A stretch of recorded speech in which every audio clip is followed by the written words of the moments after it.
नमस्कार दोस्तों, Hindi novel story explainer में आपका हार्दिक स्वागत है, जहां हर पन्ना एक नई कहानी और हर कहानी एक नया अनुभव लेकर आती है।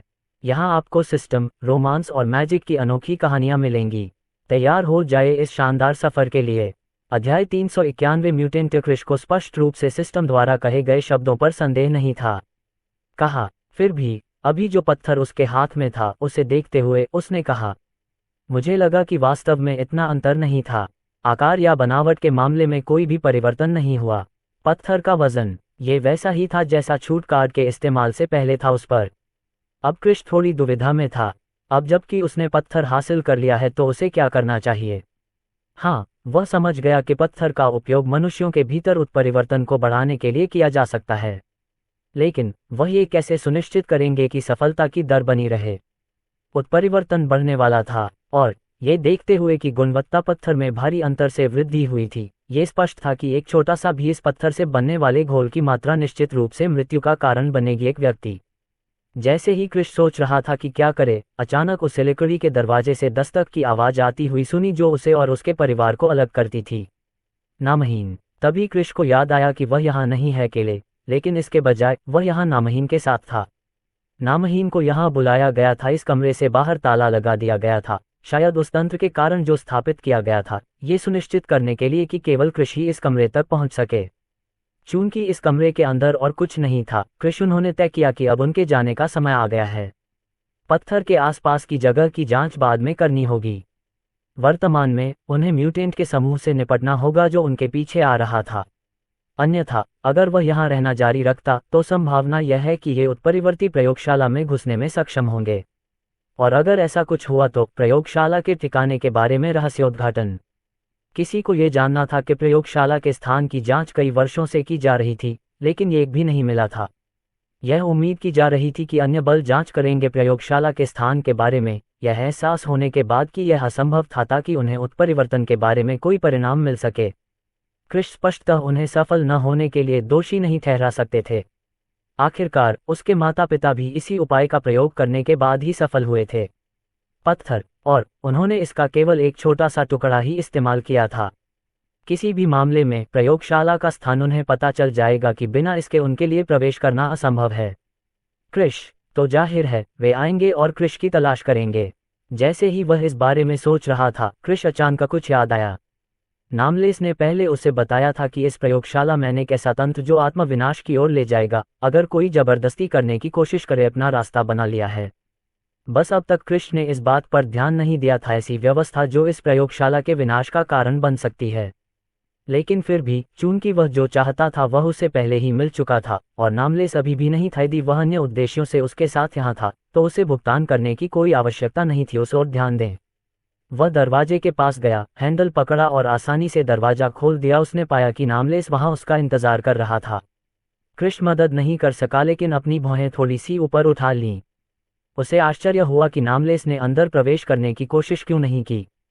कमरे में घुस गया जबकि दरवाजा भी बंद नहीं था। इसके बावजूद उसने पूछा तक नहीं इसके बारे में। और इसी समय नामलेस बोला, हमें जल्दी करना चाहिए। वे लोग पहले ही लिफ्ट तक पहुंच चुके हैं। वे अंदर घुसने की कोशिश कर रहे हैं। लिफ्ट, जिस क्षण ऐसा होगा तब वे यहाँ पहुंच सकेंगे और उन्हें प्रयोगशाला के बारे में पता चल जाएगा। क्रिश समझ गया कि नामलेस थोड़ा बेचैन हो रहा है, केवल इसलिए कि वह ये नहीं समझ पाया कि प्रयोगशाला वास्तव में नहीं थे। ऐसा कुछ भी नहीं है जो म्यूटेंट्स के अनुसंधान में सहायता कर सके। ऐसा केवल इसलिए था क्योंकि क्रिश ने पहले ही वह कर लिया था जो उसे आगे ले गया था। उत्परिवर्तन के लिए वर्तमान में यह उसकी पैंट की साइड पॉकेट में संग्रहित था, जिसके कारण वहां एक उभार है। अनाम हृदय ने देखा तो जरूर, पर उसने कहा नहीं कुछ भी। उनका मानना था कि इस समय क्रिश की जेब में जो कुछ भी था वह सब कुछ था। निश्चित रूप से यह वही है जो उसके माता पिता ने उसके लिए छोड़ा था। चलो चलते हैं। मुझे विश्वास है कि वे लोग ऐसा करने की कोशिश नहीं करेंगे। अपनी क्षमता का उपयोग तब तक नहीं करते जब तक कि उन्हें पूरी तरह से यकीन न हो जाए कि हम वहां हैं। इसलिए वे इससे पहले कि वे अंततः दरवाजा तोड़ सकें, उन्हें काफी लंबा समय लगेगा। लिफ्ट, नामलेस ने कहा। क्रिश ने बस सिर हिलाया और वे दोनों उस ओर चल पड़े। प्रयोगशाला से बाहर निकले। वे वहां पहुंचे, गलियारे से गुजरे इससे पहले लिफ्ट के सामने पहुंचना। वे दोनों लिफ्ट के अंदर चले गए इससे पहले कि लिफ्ट खुलती उन्हें ऊपर ले गया, और कुछ ही सेकंड में वे अंततः वहां पहुंच गए जो कि लिफ्ट की यांत्रिक आवाज के साथ उन्हें उनके बारे में जानकारी दी जा रही है। आगमन। इस लिफ्ट की अच्छी बात यह थी कि अन्य लिफ्टों से अलग उस समय के दौरान जब वे भूमिगत हो गए थे, जहां दरवाजा अपने आप खुल गया था, यहाँ उन्हें लिफ्ट के दरवाजे स्वयं खोलने होंगे। यह अधिक सुविधाजनक था क्योंकि स्थान इस लिफ्ट का दरवाजा एक होटल के अंदर था। अगर वे बस इसके दरवाजे खोल देते लिफ्ट केवल सुरक्षा गार्ड से मिलने के लिए, ये निश्चित रूप से था एक मुद्दा उठाने जा रहा हूं। इस समय नामलेस के चेहरे पर एक शिकन थी।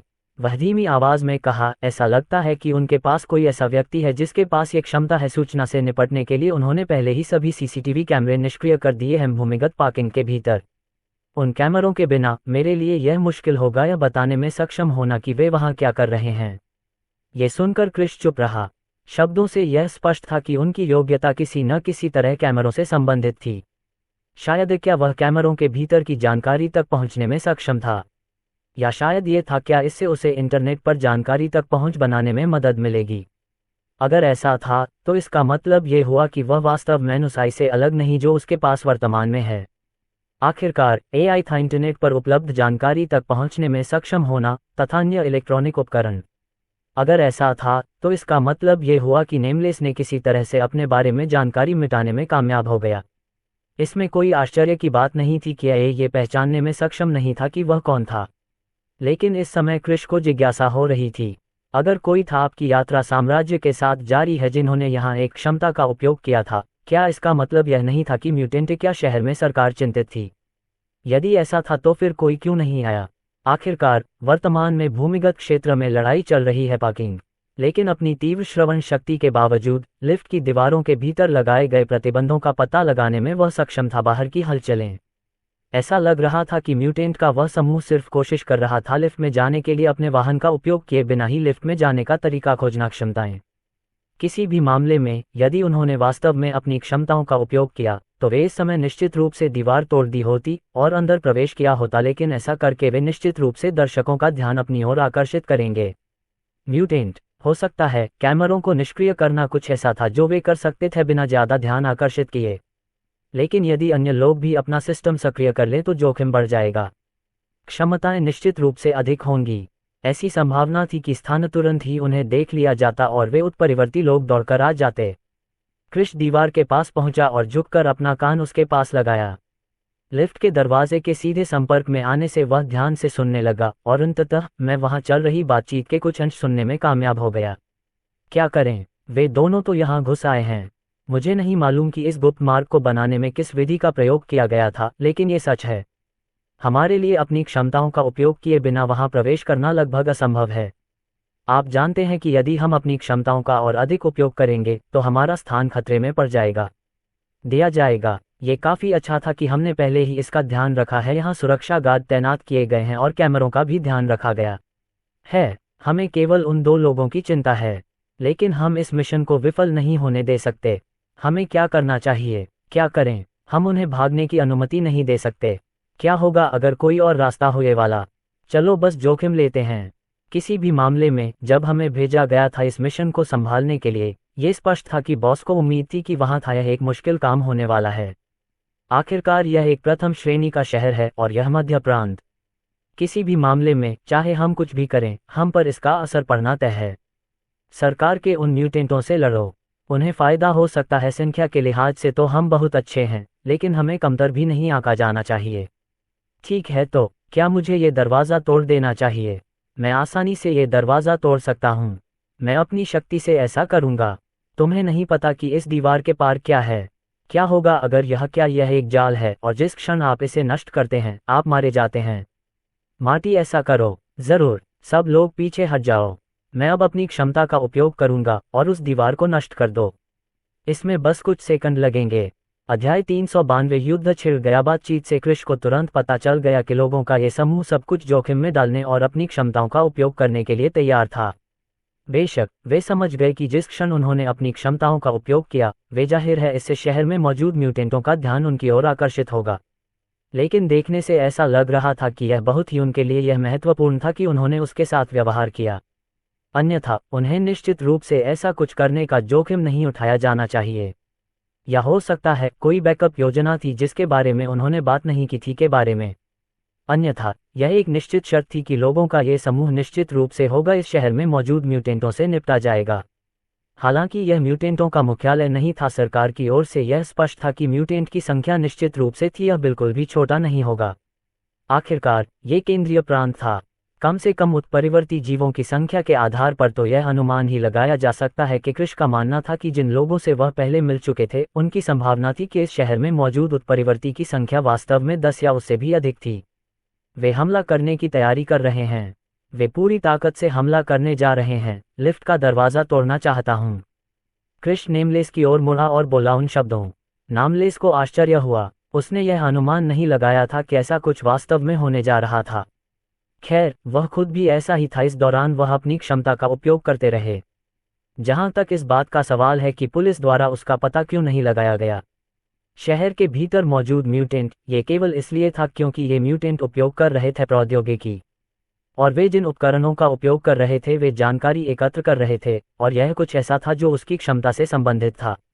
वह अपने बारे में किसी भी जानकारी को आसानी से ब्लॉक कर सकता था, फैल रहा था, और यही कारण था कि कोई भी उत्परिवर्ती उसे खोजने नहीं आया था।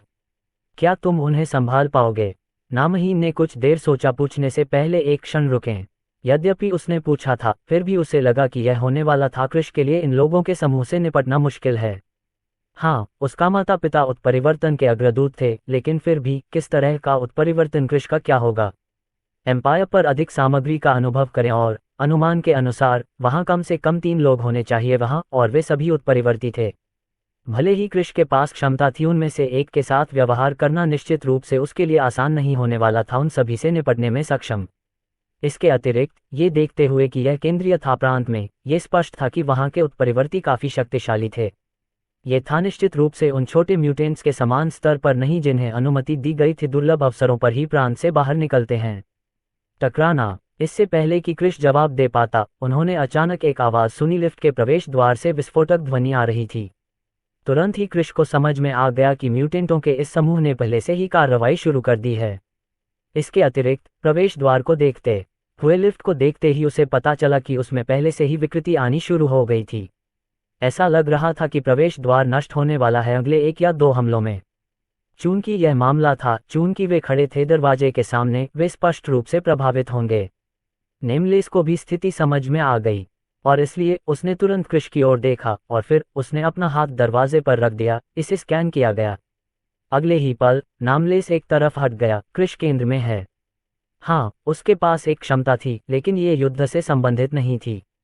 इस स्थिति में उसे निश्चित रूप से कुछ ही सेकंड में बाहर निकाल लिया जाएगा। यही कारण था कि वह सीधे तौर पर इससे बचने की कोशिश कर रहा था। टकराव। जहां तक क्रिश को खतरे में डालने की बात है, ऐसा नहीं था कि उनके पास कोई खतरा था दूसरा विकल्प। भले ही वह खुद को क्रिश की रक्षा के लिए उसके सामने रखता, लेकिन वह कैसे? क्या वह लड़ने की क्षमता के बिना उसकी रक्षा करेगा? वह तो बस अपना जीवन बर्बाद कर रहा होगा। ये सोचकर वहां कई प्रतिद्वंद्वी थे, और उनमें से प्रत्येक आसानी से उसका सामना कर सकता था।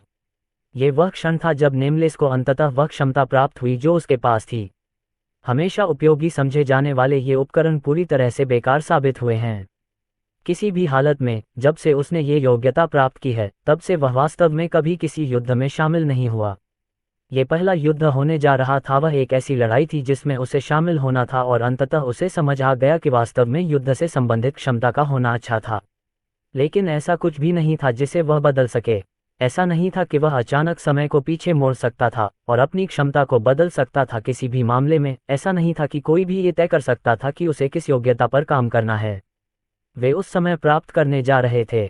दूसरी ओर जिस क्षण नेमलेस पीछे हटा, क्रिश देखा कि लिफ्ट का प्रवेश द्वार खुल रहा था।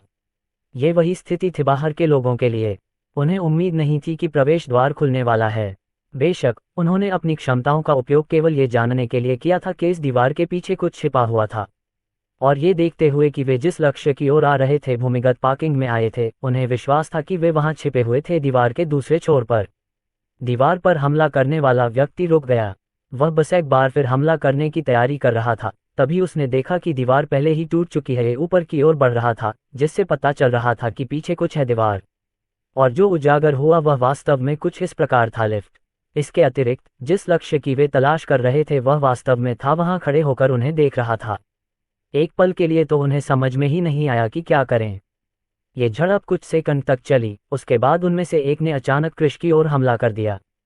हालांकि यह आदमी जिस गति से चल रहा था वह सामान्य नहीं थी। इतनी ऊंचाई पर क्रिश को तुरंत महसूस हो गया कि यह आदमी काफी खतरनाक था।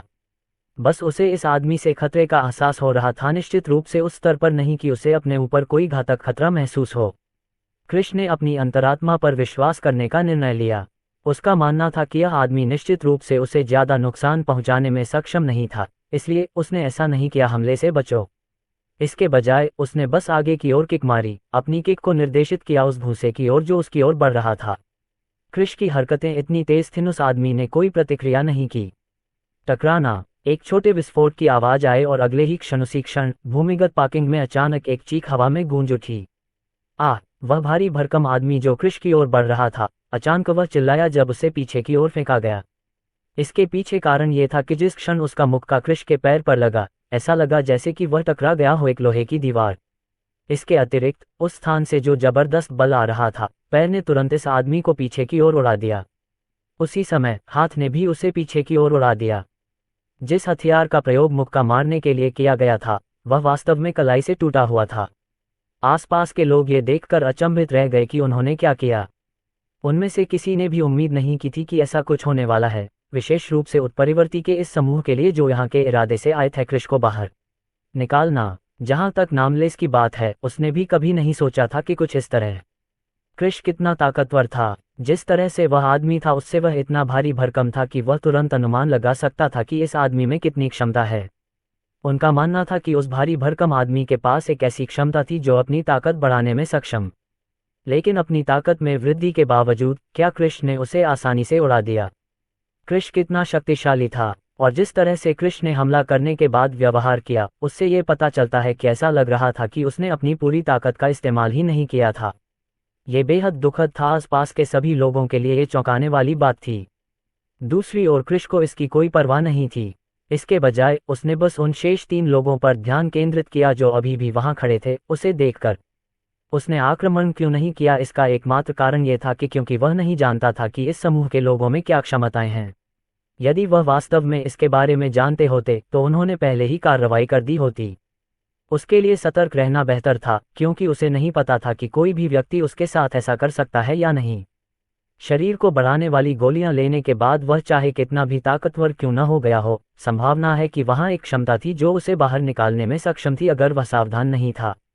मौन का क्षण केवल कुछ सेकंड तक चला, इसके बावजूद चीखें उस भारी भरकम आदमी से आ रही थी जो अभी भी उसकी कलाई पकड़े हुए था, जमीन पर लेटे हुए। 3 लोगों के समूह ने तुरंत हमला कर दिया। उनमें से एक उसके पास एक ऐसी क्षमता थी जिससे उसकी गति बढ़ गई। वह आदमी तुरंत उस पर टूट पड़ा। क्रिश के हाथ में एक खंजर था। जहां तक दूसरे की बात है, जिस क्षण उन्होंने कार्रवाई की, क्रिश से लगा कि कोई जबरदस्त ताकत है जो हर तरफ से उस पर हमला कर रही है। ऐसा लग रहा था जैसे ये शक्ति उसे आगे बढ़ने से रोक रही हो। बस इतना ही था कि क्रिश को लगा कि यह शक्ति जो कोशिश कर रही थी उसे आगे बढ़ने से रोकने के लिए वास्तव में कमजोर था। शायद ये सिर्फ इसलिए था क्योंकि उसका टेलीकिनेसिस क्षमता अपने स्तर पर थी, जो उस क्षमता से कहीं अधिक थी जो उस समय मौजूद थे इस आदमी ने। इस बिंदु पर क्रिश को लगा कि उसे इसका उपयोग करने की भी आवश्यकता नहीं है। इस बल का मुकाबला करने के लिए उसकी टेलीकिनेसिस क्षमता जो चारों ओर थी, इसके बजाय उसकी शारीरिक शक्ति वास्तव में इससे निपटने में सक्षम थी। अध्याय 393। क्रिश को यकीन नहीं था कि अपनी शारीरिक शक्ति का उपयोग करके वह ऐसा कर पाएगा या नहीं। म्यूटेंट के रूप में पहचाना जाएगा। फिर भी उन्होंने अपने प्रयोग न करने का फैसला किया। टेलीकिनेसिस क्षमता, चूंकि वह आसानी से लोगों के इस समूह से निपट सकता था, उसकी शारीरिक शक्ति, तो वह बस यही करने जा रहा था। उस आदमी को देखते हुए जो तेजी से उसकी ओर आ रहा था, क्रिश ने प्रतिक्रिया व्यक्त की। वह उस हमले से बचने में सफल रहा जो उसकी गर्दन पर लक्षित था, इससे पहले कि वह लात मारता इस आदमी के प्रति। धमाका, लात उस आदमी की अंतड़ियों पर लगी और वह उड़ गया पीछे की ओर। जिस क्षण वह जमीन पर गिरा, वह दयनीय स्थिति में था। वह अपना पेट पकड़कर दर्द से चिल्ला रहा था। जो कार्य हुए थे वे बहुत तेजी से हुए। व्यक्ति साम्राज्य पर अधिक सामग्री का अनुभव करता है। वह क्रिश को नियंत्रित करने के लिए अपनी टेलीकिनेसिस क्षमता का उपयोग कर रहा था, पूरी तरह से अचंभित। अभी कुछ क्षण पहले ही उसे वह संयम महसूस हुआ जो उसके पास था। क्रिश को पूरी तरह से टूटा हुआ दिखाया गया है, और ऐसा लग रहा है कि ये कुछ ऐसा जो आसानी से किया जा सकता था। उस समय उन्हें लगभग प्रतिक्रिया का सामना करना पड़ा, लेकिन यह एक झटका था। अच्छी बात यह रही कि उसने प्रतिक्रिया दी और अब कृष को रोकने की कोशिश नहीं की। वास्तव में कृष की शारीरिक शक्ति के खिलाफ प्रतिस्पर्धा करने की कोशिश की तो चीजें उसके लिए बुरा हो गया है। इस समय वह सोच रहा था कि कृष कितना शक्तिशाली था। वह उस संयम को आसानी से हटा सकता था जो उसने अपने ऊपर लगाया था अपनी टेलीकिनेसिस क्षमता का उपयोग करते हुए। यहाँ तक कि वह भारी भरकम आदमी भी जो उड़ गया था पहले तो वह आसानी से ऐसा करने में सक्षम नहीं था। जहाँ तक उस तेज गेंदबाज का सवाल है जिसे एक रन से उड़ा दिया गया था किक, उस आदमी को पहले ही बाहर निकाल दिया गया था। उसकी विशेष क्षमता ने उसे केवल गति, लेकिन वह उस लात को झेलने में सक्षम नहीं था जो उसे मिली थी कृष से। तो उस एक किक ने उसे आसानी से बाहर कर दिया था। जहां तक अंतिम व्यक्ति की बात है, वह एकमात्र ऐसा व्यक्ति था जो नहीं आया था, हमला किया। इसके अलावा वह सिर्फ युद्ध के मैदान का निरीक्षण कर रहा था, कोई भी संकेत नहीं दिखा रहा था हमला करने का इरादा। कृष को वास्तव में इस बात का पता नहीं था कि वह आदमी क्यों ऐसा कर रहा था, हमला नहीं करना। फिर भी उसने फैसला किया कि उसके लिए इससे निपटना बेहतर था। वह इस समूह को जितनी जल्दी हो सके वहां ले गया ताकि वह आगे बढ़ सके। अगर वह सरकार से उत्परिवर्ती से बच सकता है तो वह ऐसा ही होगा। आखिरकार उसे अभी भी बहुत कुछ निपटाना था, जिसमें पत्थर भी शामिल था जो उसके पास वर्तमान में मौजूद है। वास्तव में उनका मानना था कि अगर उन उत्परिवर्ती यदि सरकार आती तो वे निश्चित रूप से पत्थर को जब्त करने की कोशिश करते, और अगर ऐसा कुछ हुआ तो चीजें बदल जाएंगी, निश्चित रूप से गंदा हो जाएगा। कृष स्पष्ट रूप से उस पत्थर को नहीं जाने देगा जो उसने अभी अभी छूट कार्ड का इस्तेमाल किया गया था, जिसे वापस ले लिया गया। जहां तक सरकार का सवाल है, वे पत्थर और प्रयोगशाला के बारे में भी उत्सुक होंगे। अगर उन्हें पता चल जाए कि प्रयोगशाला का स्वामित्व किसके पास है, कृष के माता पिता, वे स्पष्ट रूप से विश्वास करेंगे कि कुछ अनोखा था पत्थर के बारे में। और कृष पत्थर का अध्ययन करना चाहता था, ये देखने के लिए कि क्या वहां कोई था। जीवन की सफलता दर बढ़ाने के लिए वह कौन सी विधि अपना सकता था। इस बारे में सोचते हुए कृष ने अब और पीछे न हटने का निर्णय लिया। इस समय उसे पीछे हटने की कोई आवश्यकता नहीं थी, क्योंकि यह उसके लिए बेहतर था इस समूह से यथाशीघ्र निपटने के लिए। जब तक वह उन्हें मार डालता और इस स्थान को तुरंत छोड़ देता संभव है, तो सरकार के उन उत्परिवर्ती निश्चित रूप से सक्षम नहीं होंगे उसे खोजने के लिए। ये सोचते हुए कृष ने तुरंत अपनी टेलीकिनेसिस का उपयोग किया। क्षमता। वह व्यक्ति जिसके पास टेलीकिनेसिस क्षमता भी थी, वह हैरान रह गया वह क्षण जब उसे एहसास हुआ कि उसके चारों ओर जबरदस्त दबाव था शरीर। अगले ही पल उसका शरीर आगे की ओर उछल गया, उड़ता हुआ कृष की ओर। वह हवा में पूरी तरह से असहाय महसूस कर रहा था और वह नियंत्रण नहीं कर पा रहा था उसका शरीर। जब तक वह संघर्ष करने की कोशिश कर रहा था, तब तक वर्तमान में उपयोग की जा रही क्षमता का मुकाबला करने के लिए अपनी स्वयं की क्षमता का उपयोग करे। वह पहले ही कृष के सामने आ चुका था। कृष ने बिना किसी हिचकिचाहट के वार किया, एक जोरदार मुक्का मारा। लड़के की छाती ही वह सब थी जिसकी जरूरत थी। ये देखते हुए कि वह आदमी वर्तमान में था, कृष की टेलीकिनेसिस क्षमता द्वारा हवा में रखा जा रहा था और यह असंभव था। मुक्का लगने के बाद वह पीछे की ओर उड़ गया। मुक्का का प्रभाव इतना जोरदार था कि अधिकतम उसके कारण कई हड्डियां तुरंत टूट गईं। दूसरों ने तुरंत फेफड़ों में छेद कर दिया और उस आदमी के लिए दुर्भाग्य से उनमें से कुछ लोग उसके हृदय को भी भेदने में सफल हो गए। उस आदमी की नाक से खून निकलता हुआ देखा जा सकता था और कृष ने तुरंत उसे छोड़ दिया, जिससे वह व्यक्ति जमीन पर गिर पड़ा। फिर कृष ने उस भारी भरकम आदमी की ओर देखा जो अभी अभी वहां पहुंचा था, अपने पैरों पर वापस खड़े होने के लिए। हाँ, भले ही उस पर लात लगने का असर हुआ हो, शुरुआत में उसे बाहर निकालने में सक्षम होना पर्याप्त नहीं था। उसका हाथ वर्तमान में था टूटा हुआ, लेकिन बस इतना ही था। किसी तरह खड़े होने के बाद वह आदमी कृष की ओर देख रहा था। उसकी आंखों में खौफ था। शुरू में वह एक गुस्सैल स्वभाव का व्यक्ति था, लेकिन बाद में इस क्षण उसने अपने क्रोध को नियंत्रित किया, क्योंकि उसे बहुत अपमान सहना पड़ा था। उसे हमेशा अपनी ताकत पर गर्व था, जो कि एक ऐसी चीज थी जिस पर वह हमेशा से गर्व करता आया था। लेकिन इस दिन वह आसानी से एक प्रतिद्वंद्वी ने उसे उड़ा दिया जो उसकी तुलना में बहुत छोटा लग रहा था।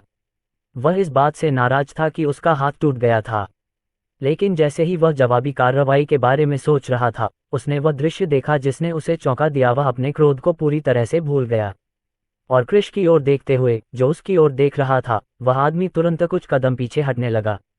उसे एहसास हुआ कि कृष की ताकत अब पहले जैसी नहीं रही, कुछ ऐसा जिसे वे संभाल सकें। शुरू में जब उनसे कहा गया कि उन्हें ये करना चाहिए कृष को संभालना, विशेष रूप से ये देखते हुए कि वह मध्य प्रांत में था, वे उन्होंने इस बारे में ज्यादा नहीं सोचा। उनके हिसाब से एकमात्र खतरा यही था कि उन्हें सरकार की ओर से उत्परिवर्ती हमलों का सामना करना पड़ेगा। ये देखते हुए कि यह केंद्रीय प्रांत था, ये स्पष्ट था कि सरकार के म्यूटेंट स्पष्ट रूप से कार्रवाई करेंगे अगर वे ले लिया, इसलिए वे निश्चित रूप से तैयार थे, लेकिन उनका मानना था कि बैकअप मौजूद था योजना। यही कारण था कि उन्हें कार्रवाई करने के लिए भेजा गया था मध्य प्रांत। लेकिन अब उसे एहसास हुआ कि वे पूरी तरह से गलत थे। अगर उन्हें सरकार की ओर से उत्परिवर्ती लोगों का सामना करना पड़ा, तो वहां तैनात उत्परिवर्ती लोग इस शहर में निश्चित रूप से उनकी संख्या के कारण उन पर भारी दबाव पड़ेगा। क्षमताओं के आधार पर उनका मानना था कि वे काफी समय तक टिके रह सकेंगे, इस बात की पूरी संभावना थी कि वे भाग निकलने में सफल हो जाएं। लेकिन अब जो ताकत दिखाई गई है, क्रिश की मौत से ही वे निराश हो गए। 2 लोगों को पहले ही ले जाया जा चुका था, वर्तमान में वह अकेला बचा हुआ है। जहां तक दूसरे आदमी की बात है जो अभी भी वहां खड़ा था, वह आदमी, उसके पास कोई लड़ाकू ताकत नहीं थी। वही छिपने का प्रभारी था, उनके निशानों को सुरक्षित रखना, ताकि यह सुनिश्चित किया जा सके कि उन्हें कोई पकड़ न सके या उन पर नजर न रख सके। इस समय वह एकमात्र लड़ाकू शक्ति थे उस पूरे समूह में शेष बचे जिसे हमला करने और निपटने के लिए भेजा गया था क्रिश। ये सोचते हुए उस मोटे आदमी ने उन 2 लोगों की ओर देखा जो इस समय जमीन पर थे। उनमें से एक में पहले से ही ऐंठन थी, जो ये दर्शाता है कि वह अपनी मृत्यु के निकट पहुंच गया था। जहां तक दूसरे की बात है, वह अभी भी दर्द से कराह रहा था, जबकि अपने पेट को पकड़े हुए। ये स्पष्ट था कि वे दोनों एक साथ नहीं रह पाएंगे। लड़ाई हुई और उनमें से एक तो मरने ही वाला था। उस आदमी ने तुरंत फैसला किया कि उसके लिए यही बेहतर है, पीछे हटना। उसके लिए क्रिश से निपटना असंभव था। ये देखते हुए क्रिश के पास न केवल एक ही क्षमता थी, बल्कि उसके पास दोहरी क्षमताएं। इस समय वह आदमी सोच रहा था कि जब तक अगर वह यहाँ से निकलने में कामयाब हो जाता और यह जानकारी उजागर कर देता, तो वह मिशन की विफलता के लिए उसे निश्चित रूप से दोषी नहीं ठहराया जाएगा, बल्कि उसे पुरस्कृत किया जाएगा। ऐसी उपयोगी जानकारी उपलब्ध कराने के लिए धन्यवाद। लेकिन ये सिर्फ एक इच्छाधारी सोच थी। जिस पल उसने पीछे हटने के बारे में सोचते हुए उसे अचानक महसूस हुआ कि वहां एक जबरदस्त बल था जो उसे पीछे से धक्का दे रहा था। उस पल उसका दिल बैठ गया। उसे तुरंत समझ आ गया क्रिश उसे जाने नहीं देना चाहता था, इसलिए उसके पास करने के लिए बस एक ही रास्ता था। उसका उद्देश्य उस शक्ति का प्रतिरोध करना था जो उसे क्रिश की ओर धकेलने का प्रयास कर रही थी। वह समझ गया कि वह क्रिश से बिल्कुल भी नहीं निपट सकता, और यदि क्रिश ने उस पर हमला किया तो चीजें आसानी से उसे बाहर निकालकर खत्म हो जाएंगी। बात बस इतनी सी थी कि अपनी ताकत के बावजूद भी वह ये पा रहा था उस बल का प्रतिरोध करना अत्यंत कठिन था जो उसे धकेल रहा था। कुछ ही क्षणों में वह वास्तव में क्रिश के सामने आ गया था। धमाका! अन्यों की तरह क्रिश का एक ही मुक्का आसानी से उसे बाहर निकाला गया। हाँ, उसे वहीं छोड़ दिया गया, मौत के कगार पर। उसकी छाती के साथियां पूरी तरह नष्ट हो गईं। इस बार जब क्रिश ने हमला किया तो वह पीछे नहीं हटा। वह अपनी पूरी ताकत का इस्तेमाल करने से बस थोड़ा दूर था। यही कारण था क्यों उसने एक ही हमले में इस आदमी को लगभग मार ही डाला था। अन्य 3 का पहले ही ध्यान रख लेने के बाद क्रिश अंततः उस आदमी की तरफ देखा जो अभी भी वहीं खड़ा था। लेकिन इस समय यह आदमी कांप रहा था, लेकिन पीछे हटने का कोई संकेत नहीं दिखा रहा था। अध्याय 394 बंद कर। इस समय क्रिश को यह एहसास नहीं था कि इस आदमी ने यहाँ से जाने के बारे में सोचा भी नहीं था। युद्ध के मैदान को देखने के बाद और अपने साथियों को आसानी से बाहर निकलते हुए देखने के बाद वह समझ गया कि उसके लिए यहाँ से जिंदा बचकर निकल पाना नामुमकिन है। आखिरकार टीम के सबसे तेज व्यक्ति को भी क्रिश ने आसानी से बाहर निकाल दिया था, जैसे कि गति वास्तव में मायने नहीं रखती थी। चूंकि ऐसा था, इसलिए वह एक ऐसे व्यक्ति के रूप में जिसके पास लड़ने की क्षमता नहीं थी, निश्चित रूप से भागने में सक्षम नहीं होगा। क्रिश ने इस आदमी के खिलाफ कोई कार्रवाई नहीं की। चूंकि यह आदमी पहले से ही कांप रहा था, इसलिए क्रिश को पता चल गया कि वह आदमी पहले से ही डरा हुआ था और उसके खिलाफ कार्रवाई करना उसके लिए लगभग असंभव था। चूंकि मामला ऐसा ही था, इसलिए क्रिश ने आगे बढ़कर बाकी लोगों को मार डाला और केवल इस आदमी को पीछे छोड़ दिया जो अभी भी कांप रहा था। इसी समय नामहीन व्यक्ति लिफ्ट से बाहर आया। उसने जमीन पर पड़ी लाशों को देखा, फिर क्रिश की ओर देखा। उसकी आंखों में आश्चर्य साफ झलक रहा था। उसने कभी नहीं सोचा था कि क्रिश इतना मजबूत होगा। शायद उसके माता पिता ने उसके लिए कुछ किया होगा जिससे वह इतना मजबूत बन पाया। या क्या यह संभव है कि उसके माता पिता ने अन्य मनुष्यों पर प्रयोग करने से पहले अपने बेटे पर ही शोध करने का निर्णय लिया था? यह एक संभावना थी, अन्यथा क्रिश इतना मजबूत क्यों था? और शायद उसके माता पिता ने भी आगे बढ़कर एक ऐसा तरीका अपनाया था जो उन्होंने दूसरों पर नहीं अपनाया था, जिससे क्रिश इतने कम समय में बहुत मजबूत हो गया। उस आदमी में निश्चित रूप से लड़ने की क्षमता नहीं है।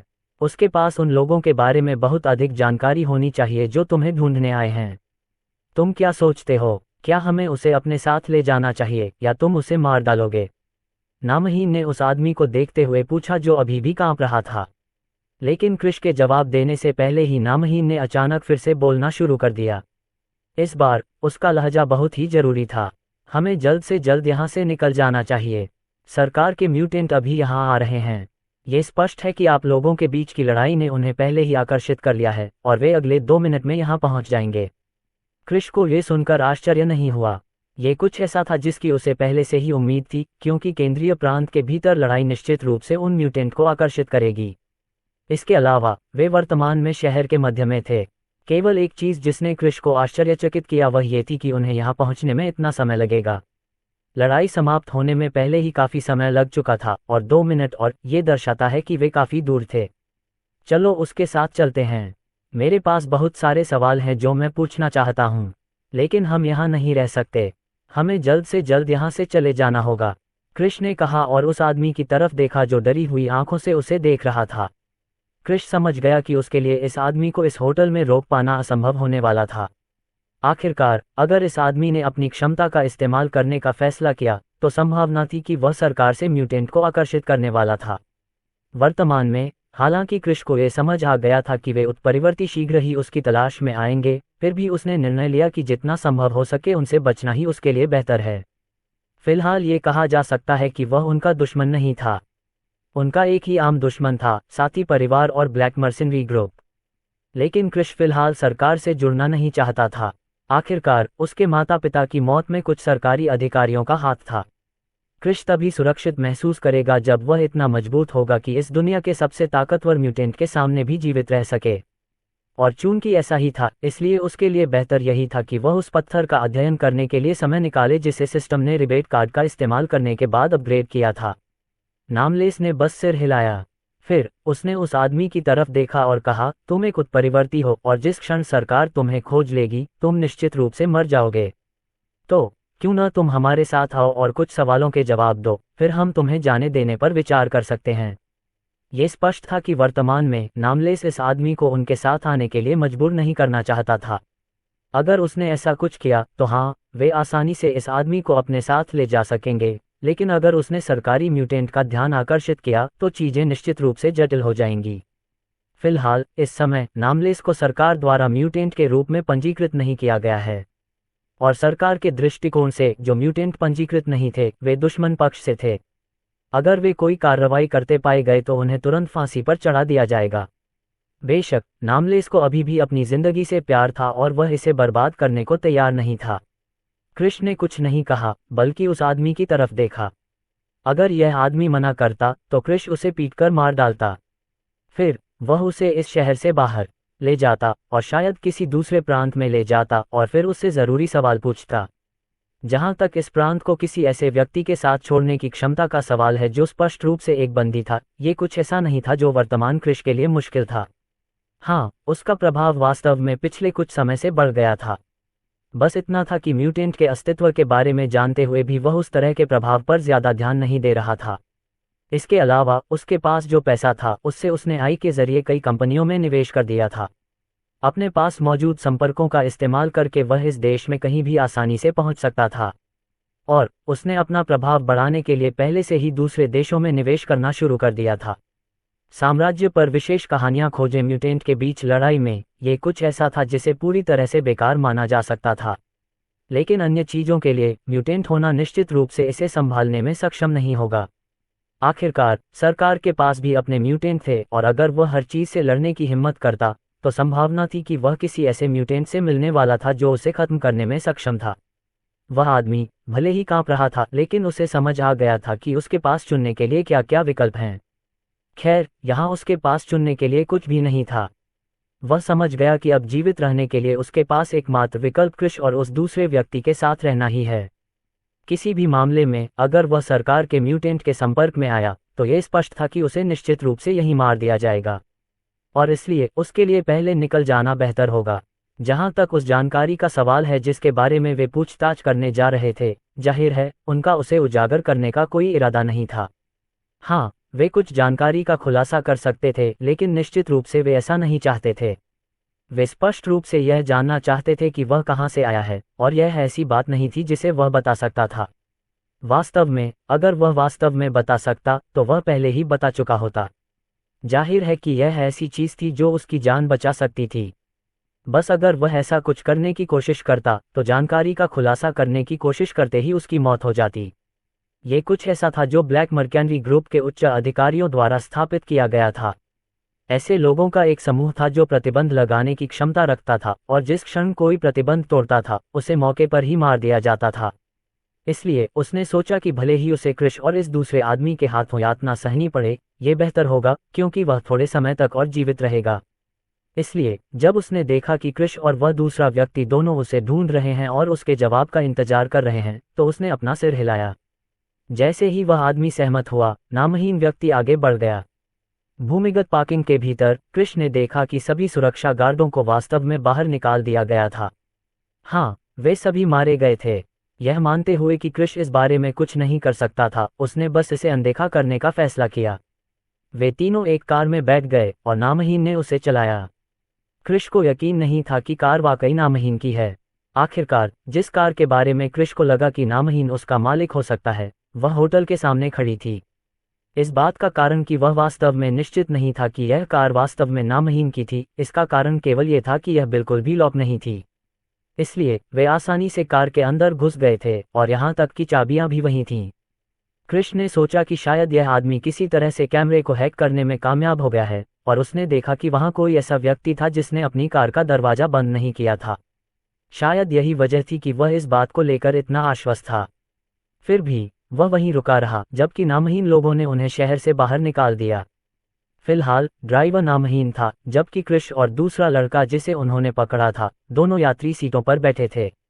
थोड़ी ही देर में वे होटल से कुछ दूर चले गए थे। लेकिन क्रिश को अचानक कुछ नजर आया। अध्याय 395 खेला गया।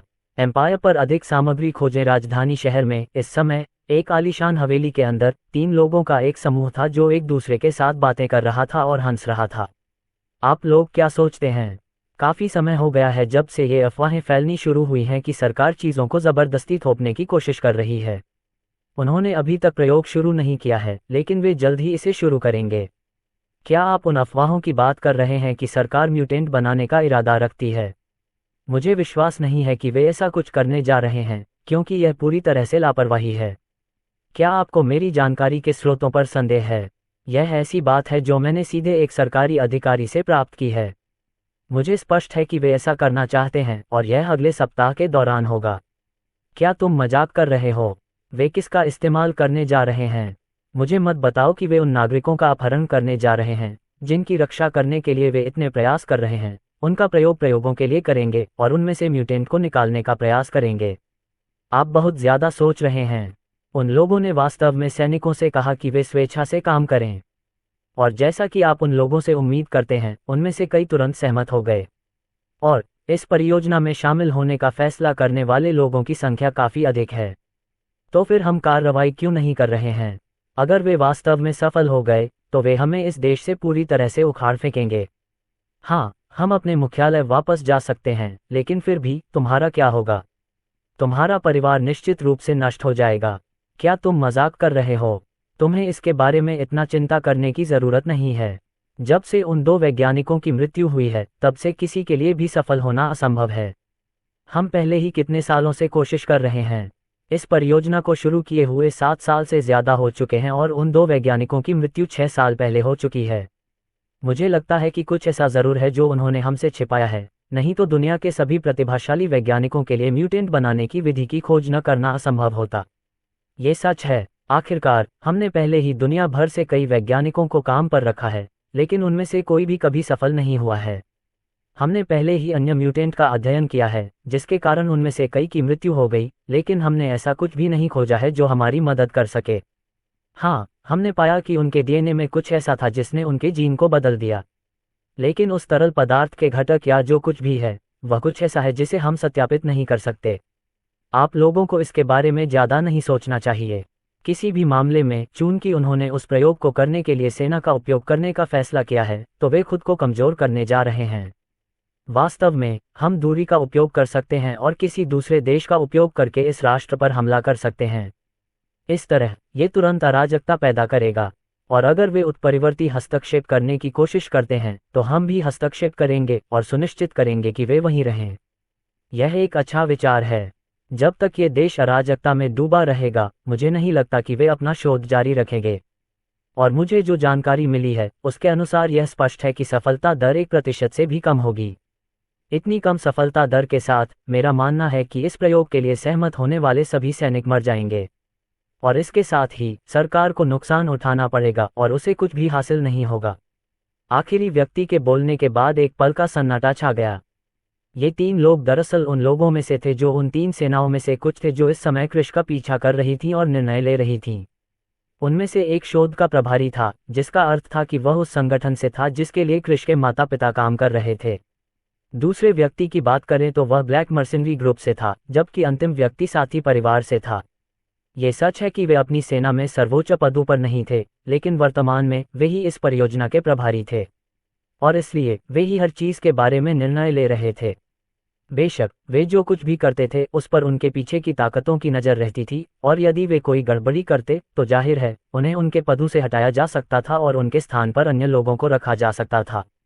काफी देर की खामोशी के बाद आखिरकार उनमें से एक ने फिर से बात की। वह साथी परिवार का प्रतिनिधित्व करने वाला व्यक्ति था। मैं इस बारे में बहुत सोच रहा था। क्या आप मानते हैं कि ऐसी संभावना है कि उन 2 वैज्ञानिकों ने अपने बेटे के साथ म्यूटेंट बनाने की कोई विधि छोड़ दी हो? जैसे ही यह सवाल पूछा गया, दूसरे लोग तुरंत अचंभित हो गए, लेकिन उन्हें लगा कि वास्तव में ऐसा कुछ होने की संभावना है। उसी समय वे तुरंत कृष के बारे में सोचने लगे। बेशक पहले तो उन्होंने कृष पर नजर रखी थी, लेकिन उन्हें एहसास हुआ कि उसमें कुछ भी असाधारण नहीं था। जब से उसके माता पिता की मृत्यु हुई है, तब से वह एक ऐसी जिंदगी जी रहा था जो कठिनाइयों से भरी हुई थी, और वह उन म्यूटेंट की तरह कुछ भी असाधारण नहीं दिखा रहा था। उन्हें ये स्पष्ट था कि उस समय कृष में कुछ भी खास नहीं था। यही वजह थी कि कुछ सालों तक कृष को देखने के बाद उन्होंने उस पर ध्यान न देने का फैसला किया। हाल ही में उन्हें जानकारी मिली कि किसी तरह कृष अब उस स्थिति में नहीं रहा जिसमें वह पहले था, बल्कि अब वह ऊपर उठना शुरू हो गया है। बेशक उन्हें जो जानकारी मिली वह साथी परिवार के एक युवा स्वामी से थी जो उसी शहर में गया था जहां कृष था। जैसे ही यह जानकारी सामने आई, तुरंत जांच की गई और पता चला कि कृष वर्तमान में एक बॉडीगार्ड के रूप में काम कर रहा था। और पहले तो उन्हें लगा कि वह कोई साधारण बॉडीगार्ड है जिसकी ताकत भी कुछ साधारण है, लेकिन कई महीनों बाद ही उन्हें पता चला कि कृष ने जो ताकत दिखाई थी वह उनकी उम्मीदों से कहीं ज्यादा थी।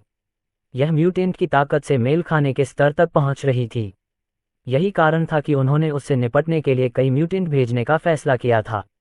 उस समय उन्हें लगा कि कृष उन्हें ढूंढने आ सकता है, अपने माता पिता की मौत का बदला लेने के लिए उनसे निपटने का कोई रास्ता ढूंढने की कोशिश कर रहा है। लेकिन वे म्यूटेंट मर गए। तब उन्होंने मजबूत म्यूटेंट के एक और समूह को भेजने का फैसला किया, कम से कम वे जो पहले भेजे गए म्यूटेंट से ज़्यादा मजबूत थे। लेकिन सरकार के म्यूटेंटों ने उन्हें भी रोक लिया। अंत में वे कृष से निपटने में सक्षम नहीं थे, और जब उन्हें सूचना मिली कि कृष केंद्रीय प्रांत में प्रवेश कर चुका है तो उन्होंने तुरंत कई म्यूटेंट को निर्देश दिया कि वे तुरंत आगे बढ़ें और उससे निपटें। और ये कुछ ऐसा था जिसका वे इंतजार कर रहे थे, ये देखते हुए कि यह इस विशिष्ट दिन था जब उन्होंने उन म्यूटेंट को आगे बढ़ने और उससे निपटने का निर्देश दिया था। यह एक संभावना है। शायद हमें उस बदमाश को जीवित रखना चाहिए था ताकि हम उससे पूछताछ कर सकें। हमने अब तक ऐसा कुछ क्यों नहीं सोचा? मुझे लगता है कि यह पूरी तरह से अजीब है, ये देखते हुए कि हमने कभी ऐसा कुछ नहीं सोचा था। ये सही है, ये बात अब हमारे दिमाग में आ रही है। क्या आपको लगता है कि इस बात की संभावना है कि कोई उत्परिवर्ती हमारे खिलाफ खेल रहा है? आखिरकार हम तीनों के लिए इस तरह की महत्वपूर्ण बात के बारे में न सोचना असंभव है। लानत है, मैंने कभी नहीं सोचा था कि कोई ऐसा भी होगा जो मेरे जैसे व्यक्ति के खिलाफ ऐसा खेल खेलने की हिम्मत रखता होगा। अगर मुझे पता चल गया कि वह कौन है तो मैं उसकी जिंदा खाल उधेड़ दूंगा और उसे मौत की कामना करने पर मजबूर कर दूंगा, लेकिन वह कभी नहीं मिलेगा। तुम सब इस तरह क्यों गुस्से में हो? ऐसा कुछ करने के बजाय तुम उन लोगों को क्यों नहीं निर्देश देते जो उससे निपटने जा रहे हैं कि वे ऐसा करना बंद कर दें? उसे मारने के बजाय बेहतर होगा कि वे उसे जिंदा यहाँ लाएं। हमारे पास जो तरीके हैं उनके जरिए हमारे लिए उससे ज़रूरी जानकारी हासिल करना असंभव नहीं है। हमें उन्हें उस बदमाश से निपटने के निर्देश दिए हुए कई घंटे हो चुके हैं। मुझे डर है कि वे उससे पहले ही निपट चुके होंगे, लेकिन चलो मैं एक बार कोशिश करके देखता हूँ। ब्लैक मर्कैनरी ग्रुप का प्रतिनिधित्व करने वाले आखिरी व्यक्ति ने बात करते हुए अपना फोन निकाला। इस समय उसके चेहरे पर एक गंभीर भाव था, क्योंकि वह अपने फोन में संपर्कों को स्क्रॉल करना शुरू कर रहा था। लेकिन इससे पहले कि वह उस व्यक्ति से संपर्क कर पाता जिसे वह ढूंढ रहा था, उसका फोन बजने लगा। और संयोग से यह उस व्यक्ति का फोन था जिससे वह संपर्क करना चाहता था। अरे, यह क्या है? यद्यपि वह दूसरे पक्ष को निर्देश देना चाहता था कि वह उन म्यूटेंटों से कहे कि वे हमला न करें, क्योंकि दूसरे पक्ष ने पहले ही कॉल कर दिया था, इसलिए यह स्पष्ट था कि इस बात की संभावना थी कि मिशन पहले ही पूरा हो चुका था। हालांकि यह वह नहीं था जो वह चाहता था, लेकिन ऐसा कुछ भी नहीं था जिसे वह बदल सकता था। आखिरकार, अगर क्रिश पहले ही मर चुका था तो वे उसे वापस जीवित नहीं कर सकते थे। इसलिए जाहिर है वे केवल प्रवाह के साथ जा सकते थे। बात बस इतनी थी कि जो जानकारी उसे मिली वह उसकी कल्पना से भी परे थी। बॉस, सभी म्यूटेंट मारे गए हैं, सिवाय एक के जो सूचना से निपटने का प्रभारी था। अध्याय 396 पूछताछ। जैसे ही ये शब्द कहे गए, कमरे में सन्नाटा छा गया। इस समय भले ही फोन लाउडस्पीकर पर नहीं था, लेकिन फोन के ईयरपीस से आती आवाज आसपास के लोगों को सुनाई दे रही थी। आखिरकार वे एक दूसरे से बहुत दूर नहीं बैठे थे, जिससे उन्हें कॉल के दूसरे छोर से बातें सुनने में मदद मिली। क्या आप वही दोहरा सकते हैं जो आपने अभी कहा? जिस व्यक्ति ने कॉल रिसीव की थी उसने तुरंत पूछा। उसकी आवाज से साफ पता चल रहा था कि उसे जो कुछ भी सुनने को मिला था उस पर उसे यकीन नहीं हो रहा था। बॉस, क्रिश से निपटने के लिए भेजे गए सभी म्यूटेंट मारे जा चुके हैं, सिवाय उस म्यूटेंट के जो सूचना का प्रभारी था। दूसरी तरफ से व्यक्ति ने वही दोहराया जो उसने अभी कहा था, लेकिन ये शब्द बोलते समय उसकी आवाज कांप रही थी। अब जब वे शब्द दोहराए जा चुके थे तो ये स्पष्ट हो गया था कि जो कुछ कहा गया था उसमें कोई गलती नहीं थी। इस समय वह व्यक्ति पूरी तरह से अवाक था, ये सोचकर कि चीजें उसकी उम्मीद के बिल्कुल विपरीत हो गई थीं। शुरू में उसने सोचा था कि म्यूटेंट का वह समूह क्रिश को मार डालेगा, लेकिन जैसे ही वह उन्हें निर्देश देने वाला था कि वे क्रिश को न मारें बल्कि उसे जीवित कर दें, उन्हें खबर मिली कि वे मारे गए हैं। इस समय बेशक उसे नहीं लगता था कि ऐसी कोई संभावना थी कि क्रिश ने ही उन्हें मारा था, बल्कि उसे लगता था कि इस बात की बहुत संभावना थी कि सरकार के म्यूटेंट ही उन म्यूटेंट की मौत में शामिल थे जिन्हें उन्होंने भेजा था। हालांकि वे म्यूटेंट इतने महत्वपूर्ण नहीं थे, फिर भी उन्होंने सरकार पर उन्हें बढ़त दिलाई, और उनके मरने के साथ ये स्पष्ट था कि उनके पास जो बढ़त थी वह कम होती जा रही थी। एक भी म्यूटेंट कम होने से यह स्पष्ट था कि किसी भी बल की शक्ति कम होने वाली थी। म्यूटेंट पैदा करना बेहद मुश्किल था, यहाँ तक कि उनके द्वारा किए गए प्रयोगों से भी। खैर, सच में वे वास्तव में कुछ म्यूटेंट बनाने में कामयाब रहे थे, लेकिन उन म्यूटेंट की शक्ति पूरी तरह से सीमित थी। वे उन म्यूटेंट से तुलना नहीं कर सकते थे जो उन दो वैज्ञानिकों के प्रयोग से बने थे जो पहले ही मर चुके थे। उस म्यूटेंट का पता लगाने की कोशिश करो जो अभी भी जीवित है, और पता लगाओ कि क्या इसमें सरकारी म्यूटेंट शामिल थे या यह संभावना है कि यह क्रिश से संबंधित कोई मुद्दा है। आदमी ने एक पल की चुप्पी के बाद कहा, यहाँ तक कि वह खुद भी इस बात पर यकीन नहीं कर पा रहा था कि क्रिश ने ही उन म्यूटेंट को मारा होगा। आखिरकार अगर क्रिश ने ऐसा किया था तो इसका मतलब था कि उसकी शक्तियां बिल्कुल अलग स्तर पर थीं। लेकिन यह इतना आसान नहीं था, क्योंकि केवल उन सर्वोच्च म्यूटेंटों के पास ही ऐसी लड़ाकू क्षमता, एक ही समय में कई म्यूटेंटों से निपटने की क्षमता थी। इसके तुरंत बाद उस आदमी ने कॉल खत्म कर दी। फिर उसने अपने आसपास के लोगों की तरफ देखा और कहा, मुझे लगता है कि आप सभी ने सुना होगा कि अभी क्या हुआ है, लेकिन यह ऐसी बात नहीं है जिसके बारे में हमें चिंतित होना चाहिए। वास्तव में यह अच्छी बात है कि वह छोटा बच्चा मरा नहीं है। इससे हम उस बच्चे से निपटने के लिए एक मजबूत म्यूटेंट भेज सकते हैं। जब तक हम उस बच्चे को पकड़ लेते हैं और हम उन दो वैज्ञानिकों द्वारा इस्तेमाल की गई विधि के बारे में जानकारी हासिल कर लेते हैं, हम आसानी से आगे बढ़ पाएंगे और सरकार से आगे निकल जाएंगे। बाकी लोगों ने सिर हिलाया, उन्होंने भी यही सोचा। इसलिए बाकी दो ने तय किया कि भेजे जाने वाले म्यूटेंट के बारे में कुछ नहीं कहेंगे। किसी भी मामले में चूंकि ब्लैक मर्सेनरी ग्रुप कार्रवाई करने जा रहा था, इसलिए वे उन्हें म्यूटेंट भेजने की अनुमति देंगे। दूसरी तरफ क्रिश और नामलेस सभी शहर से बाहर चले गए थे।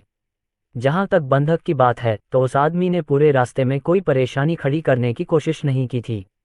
वैसे भी अगर उसने ऐसा कुछ करने की कोशिश भी की होती तो उसे आसानी से निपटाया जा सकता था। आखिरकार क्रिश के आसपास होने के कारण उसे मारने में उसे बस कुछ सेकंड ही लगेंगे। जैसे ही कार शहर से बाहर निकली, नामलेस ने आगे की ओर गाड़ी चलाना जारी रखा। वह एहतियात बरतने की कोशिश कर रहा था ताकि अगर यह आदमी अपनी क्षमता का इस्तेमाल करके सरकार से म्यूटेंट को आकर्षित करने की कोशिश करे तो उसे कोई नुकसान न हो। साथ ही ये सिर्फ दक्षता के लिए था। अगर क्रिश ने इस आदमी से निपटने के लिए अपनी क्षमताओं का इस्तेमाल किया तो ये स्पष्ट था कि सरकार के म्यूटेंट आकर्षित होंगे। जब तक वे काफ़ी दूर थे तब तक उन म्यूटेंट को आने में काफ़ी समय लगने वाला था, और ये वह छोटा सा समय था जिसकी उन्हें उस क्षेत्र को छोड़ने से पहले आवश्यकता थी जहां वे थे। शहर से करीब 20 किलोमीटर दूर जाने के बाद आखिरकार नामहीन ने कार रोकी। फिर उसने इंजन बंद कर दिया और चुप हो गया। क्रिश समझ गया कि अब समय आ गया है कि वह सवाल पूछना शुरू करे। इसलिए उसने उस आदमी की तरफ देखा और पूछा, तुम किस ताकत से हो? हालांकि क्रिश पहले से ही उन म्यूटेंटों की उत्पत्ति के बारे में अनुमान लगा सकता था जो उससे निपटने आए थे, फिर भी उसे पहले इस बारे में सुनिश्चित होना था। मैं ब्लैक मर्सिनरी ग्रुप से हूँ, उस लड़के ने बिना किसी हिचकिचाहट के जवाब दिया। उसी समय उसने क्रिश और नामलेस की ओर देखा, उसकी पृष्ठभूमि सुनने पर उनकी प्रतिक्रिया देखना चाहता था। लेकिन उसे तब बहुत आश्चर्य हुआ जब उसने पाया कि उन दोनों को बिल्कुल भी आश्चर्य नहीं हुआ, बल्कि ऐसा लग रहा था कि उन्हें पहले से ही इस बात का अनुमान था। बेशक इस आदमी को नहीं पता था कि क्रिश और ब्लैक मर्सिनरी ग्रुप के बीच किस तरह का संघर्ष था। किसी भी मामले में वह केवल इतना जानता था कि वह दूसरों के साथ मिलकर क्रिश से निपटने के लिए यहाँ आया था। जाहिर है उसे इस बात से अनजान रखा गया था कि क्रिश उन दो वैज्ञानिकों का बेटा था जो उसकी जान बचाने में शामिल थे। आखिरकार अगर वे शामिल नहीं होते तो ये लड़का अब तक उस बीमारी से मर चुका होता जिससे वह पीड़ित था। मुझे ढूंढने के लिए इस शहर में आने का क्या उद्देश्य था? क्रिश ने एक और सरल प्रश्न पूछा। हमें आकर तुम्हें मार डालने के लिए कहा गया था, लेकिन ऐसा लगता है कि तुम्हारे पास जो क्षमता है उसे देखते हुए हमारे लिए ऐसा करना असंभव है। उस आदमी ने कुछ देर चुप रहने के बाद जवाब दिया। जवाब सुनकर क्रिश ने अपनी भौहें थोड़ी ऊपर उठाईं। उसने सोचा था कि यह आदमी झूठ बोलेगा, लेकिन ऐसा नहीं था। यह आदमी अभी भी ईमानदार था, भले ही उसे पता था कि वह किस स्थिति में है। क्या तुम्हें पता है कि तुम्हें मेरे पास आकर मुझे मारने के लिए क्यों कहा गया? क्रिश ने पूछा। हमें जो जानकारी मिली है उसके अनुसार आप हमारे भाड़े के सैनिकों के एक छोटे समूह के निशाने पर थे। उस छोटे समूह ने आपको मार गिराने का मिशन लिया था, लेकिन वे असफल रहे। भले ही क्लाइंट पहले ही मर चुका है, फिर भी हमें डील का अपना हिस्सा पूरा करना है, ये देखते हुए कि भुगतान पहले ही हो चुका है। इसलिए हमें मिशन पूरा करने के लिए भेजा गया था, जो कि तुम्हें मारना है। इस बार प्रतिक्रिया तुरंत हुई। ये सुनकर क्रिश अपनी भौहें सिकुड़े बिना नहीं रह सका। उसे मारे जाने का कारण यही था। क्रिश को तुरंत संदेह हुआ कि ऐसा कुछ हो सकता है। जहां तक उस मिशन की बात है जिसमें उसे मारा जाना था, क्रिश को तुरंत याद आ गया कि पिछली बार वह शर्वानी के साथ उसके अंगरक्षक के रूप में था। वे बाहर गए थे, तभी शर्वानी का अपहरण हो गया, और जिस समूह ने उसका अपहरण किया था वह वास्तव में ब्लैक मर्सिनरी ग्रुप के सदस्य थे। बात बस इतनी सी थी कि वह भाड़े के सैनिकों का एक साधारण समूह था जो प्रशिक्षण के कारण सामान्य लोगों से थोड़ा ही अधिक शक्तिशाली था। और क्रिश को स्पष्ट रूप से याद है कि जब उसने ब्लैक मर्सिनरी ग्रुप के बारे में जानकारी मांगी थी तो उसे बताया गया था कि इस भाड़े के समूह में कई शक्तिशाली सदस्य थे। इसके अलावा उस आदमी के अनुसार जब तक वे मिशन को पूरा करने में विफल नहीं हो जाते तब तक कोई दूसरा मजबूत समूह इसे पूरा करने के लिए आ जाएगा। आखिरकार यह भाड़े के समूह की प्रतिष्ठा के बारे में था।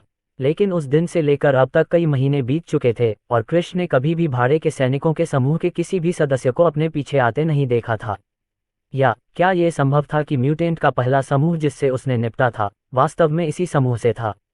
यह एक बढ़िया संभावना थी, और शायद उन्हें यह भी बताया गया था कि वे मिशन के कारण उससे निपटने के लिए आ रहे हैं। किसी भी मामले में क्रिश का मानना था कि ऐसा नहीं था। यह उससे निपटने के लिए उच्च अधिकारियों द्वारा किया गया एक बहाना हो सकता है। दूसरी ओर उसे यह सुनकर थोड़ा आश्चर्य हुआ कि ग्राहक वास्तव में मर चुका था। जब तक वह याद कर सकता था उस आदमी को जीवनसन परिवार ने निपटा दिया था। बस इतना ही था कि वह आदमी मर नहीं गया था, लेकिन फिर एम्पायर से अधिक सामग्री का आनंद लेने सा लग रहा था कि जीवनसन परिवार के प्रतिशोध ने ही उस लड़के की हत्या की है। आखिरकार वह शर्वानी को मारने का इरादा रखता था क्योंकि वह लक्ष्मण भाटिया की हत्या में शामिल थी। अध्याय 397 मृतक क्रिश ने फिलहाल इस मामले के बारे में ज्यादा न सोचने का फैसला किया। वैसे भी फिलहाल उसे उन ताकतों से निपटना था जो उसकी जान लेना चाहती थीं। इससे कोई फर्क नहीं पड़ता कि म्यूटेंट का ये समूह उसके पीछे क्यों आया, लेकिन किसी भी मामले में वे अभी भी उसकी जान चाहते थे। और चूंकि ऐसा था इसलिए उसे उन्हें नष्ट करना होगा। बेशक सिर्फ भाड़े के सैनिकों के इस छोटे से समूह को नष्ट करना ही पर्याप्त नहीं था, उसे स्रोत को भी नष्ट करना होगा, जिसका मतलब था कि उसे पूरे भाड़े के सैनिकों के समूह से निपटना होगा। ये सिर्फ इसके लिए नहीं था बल्कि अपने माता पिता का बदला लेने के लिए भी था। आखिरकार उनके बीच की दुश्मनी ऐसी चीज नहीं थी जिसे आसानी से सुलझाया जा सके, और इस बिंदु पर कृष्ण ने पहले ही तय कर लिया था कि वह उन दो ताकतों को खत्म करने के लिए बाहर जाएगा। ऐसा सोचते हुए कृष्ण ने अपने सामने खड़े व्यक्ति की ओर देखा और पूछा, तुम मुझे कौन सी महत्वपूर्ण जानकारी बता सकते हो? इस बिंदु पर कृष्ण को स्पष्ट रूप से समझ में आ गया कि निश्चित रूप से एक तंत्र था जिसका उपयोग इस दिन को बोलने से रोकने के लिए किया गया था। अगर यह म्यूटेंट के अस्तित्व के बारे में जानने से पहले होता तो वह ऐसा नहीं सोचता, लेकिन इस समय यह पूरी तरह से अलग था। चूंकि वह पहले से ही म्यूटेंट के अस्तित्व के बारे में जानता था और नामहीन जैसा कोई व्यक्ति जो अपनी जानकारी छिपाने में सक्षम था, ये स्पष्ट था कि ऐसी क्षमता की संभावना थी जो किसी को मारने और उन्हें महत्वपूर्ण जानकारी प्रकट करने से रोकने में सक्षम थी। वह लड़का भी इस सवाल से थोड़ा हैरान था। उसने अनुमान लगाया था कि कृष्ण उससे भाड़े के सैनिकों के समूह के बारे में सवाल पूछने वाला था, जिसमें समूह के नेताओं के बारे में जानकारी भी शामिल थी, और उस समय वह पहले से ही तैयार था कि वह मना कर देगा। भले ही उसके पास युद्ध करने की क्षमता न हो, उसे बस भागने का कोई रास्ता ढूंढना था। लेकिन अगर वह बच नहीं सकता था तो इसका मतलब था कि वह मरने वाला था। किसी भी मामले में अगर उसने वाकई सवालों के जवाब दिए तो वह वैसे भी मरने वाला था। उसके लिए कोशिश करते हुए मरना बेहतर था। सबसे महत्वपूर्ण जानकारी जो मैं आपको बता सकता हूं वह यह है कि इस देश में हमारे भाड़े के सैनिकों के समूह का मुख्यालय इस मध्य प्रांत में स्थित है। मैं आपको यह नहीं बता सकता कि मुख्यालय किस शहर में स्थित है, क्योंकि सरकार के पास भी यह जानकारी नहीं है। दूसरी ओर मैं आपको कुछ ऐसा बता सकता हूं जो कम से कम आपके लिए तो महत्वपूर्ण माना जा सकता है। मैं आपको बता दूं कि पूरे भाड़े के सैनिकों के समूह में भले ही आपके बाद आने वाला समूह मजबूत माना जाता है, लेकिन वास्तव में वह उतना मजबूत नहीं है। ऐसे अन्य मजबूत समूह हैं जो हमसे कहीं ज्यादा शक्तिशाली हैं। ये वे म्यूटेंट हैं जिन्हें हम हमेशा सम्मान की नज़र से देखते हैं, और फिर ऐसे म्यूटेंट भी हैं जो समूहबद्ध भी नहीं हैं। इसके बजाय वे व्यक्तिगत रूप से कार्रवाई करते हैं और कोई भाड़े का समूह नहीं बनाते हैं। जो लोग अकेले काम कर सकते हैं, उनके पास जो ताकत होती है वह आपकी कल्पना से कहीं ज्यादा होती है। और मैं आपको एक बात बता सकता हूं, भले ही हम इस बार असफल हो गए हों, आपको पता होना चाहिए कि वे आपको ढूंढने आएंगे। इससे कोई फर्क नहीं पड़ता कि मैं जिंदा हूं या मर गया, लेकिन ये सब एक ही बात है, वे तुम्हारा सिर काटने के लिए आएंगे। चूंकि तुम पहले से ही निशाना बन चुके हो और म्यूटेंट पहले से ही शामिल होने लगे हैं, जब तक ये जानकारी सामने आती है कि दो समूह पहले ही विफल हो चुके हैं, भाड़े के समूह की प्रतिष्ठा दांव पर लगने वाली है। उस समय ऐसी संभावना है कि एक उन्नयन होने जा रहा है, इस तरह से कि उन भाड़े के सैनिकों में से एक जो अकेले काम करते हैं वह आपके लिए आएगा, ताकि आपसे एक बार और हमेशा के लिए निपट सके। उस आदमी ने ये सारी जानकारी बताई इससे पहले कि वह बोलना बंद कर देता। कृष्ण को जो जानकारी मिली थी उसका अंदाजा उसे पहले से ही था। आखिरकार उसे यह जानकारी भाड़े के सैनिकों के उस समूह से मिली थी जिसने शर्वानी को ये जानकारी दी थी। बस इतना था कि कृष्ण थोड़ा हैरान था। हाँ, उसे लगता था कि वह खुद इस समय मजबूत है, क्योंकि वह आसानी से उन भाड़े के सैनिकों का सामना कर सकता है जो उसके पीछे आए थे। बस इतना ही था कि उसने कभी यह अनुमान नहीं लगाया था कि भाड़े के सैनिकों के इस छोटे से समूह को भी तोप का चारा माना जाता था। चूंकि ऐसा था, इसका मतलब था कि म्यूटेंट का एक समूह था जो इस समूह से कहीं ज्यादा शक्तिशाली था। बस यही था कि कृष्ण को समझ नहीं आया। अगर यह सच था कि यह समूह म्यूटेंट पैदा करने में सक्षम नहीं था, तो ये कैसे संभव था कि वे अधिक शक्तिशाली म्यूटेंट रखने में सक्षम थे? साम्राज्य पर अपनी यात्रा जारी रखें कृष्ण को यह बात समझ में नहीं आई। इसके अलावा उसके माता पिता ने अपने जीवन काल में कितने लोगों को पत्थर के घोल का इंजेक्शन लगाया था? कितने लोगों को पत्थर के घोल का इंजेक्शन लगाया गया था? आखिरकार अब तक वह भाड़े के सैनिकों की तरफ से लगभग 10 म्यूटेंट से मिल चुका था और सरकारी पक्ष से 4 से मिल चुका था। और फिर नामहीन और शौर्य थे। और ये देखते हुए कि नामहीन के अनुसार उसने प्रयोगशाला को जिस तरह से बनाया था, उसे बनाने के लिए अन्य उत्परिवर्ती लोगों की सहायता प्राप्त की थी, कम से कम इसे जमीन में धंसने लायक बनाने के लिए। और जब वे होटल की भूमिगत पार्किंग में थे, तब नेमलेस ने उन्हें बताया था कि सरकार की ओर से कई म्यूटेंट पहले से ही वहां पहुंच रहे हैं।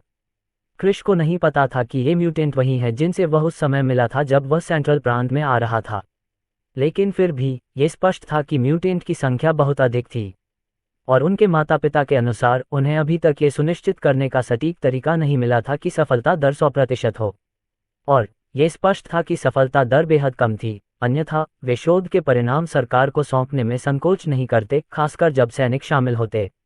आखिरकार यह इस तथ्य के कारण था कि सरकार के भीतर कई लोग उस समाधान का उपयोग करना शुरू करना चाहते थे ताकि कई और म्यूटेंट बनाए जा सकें।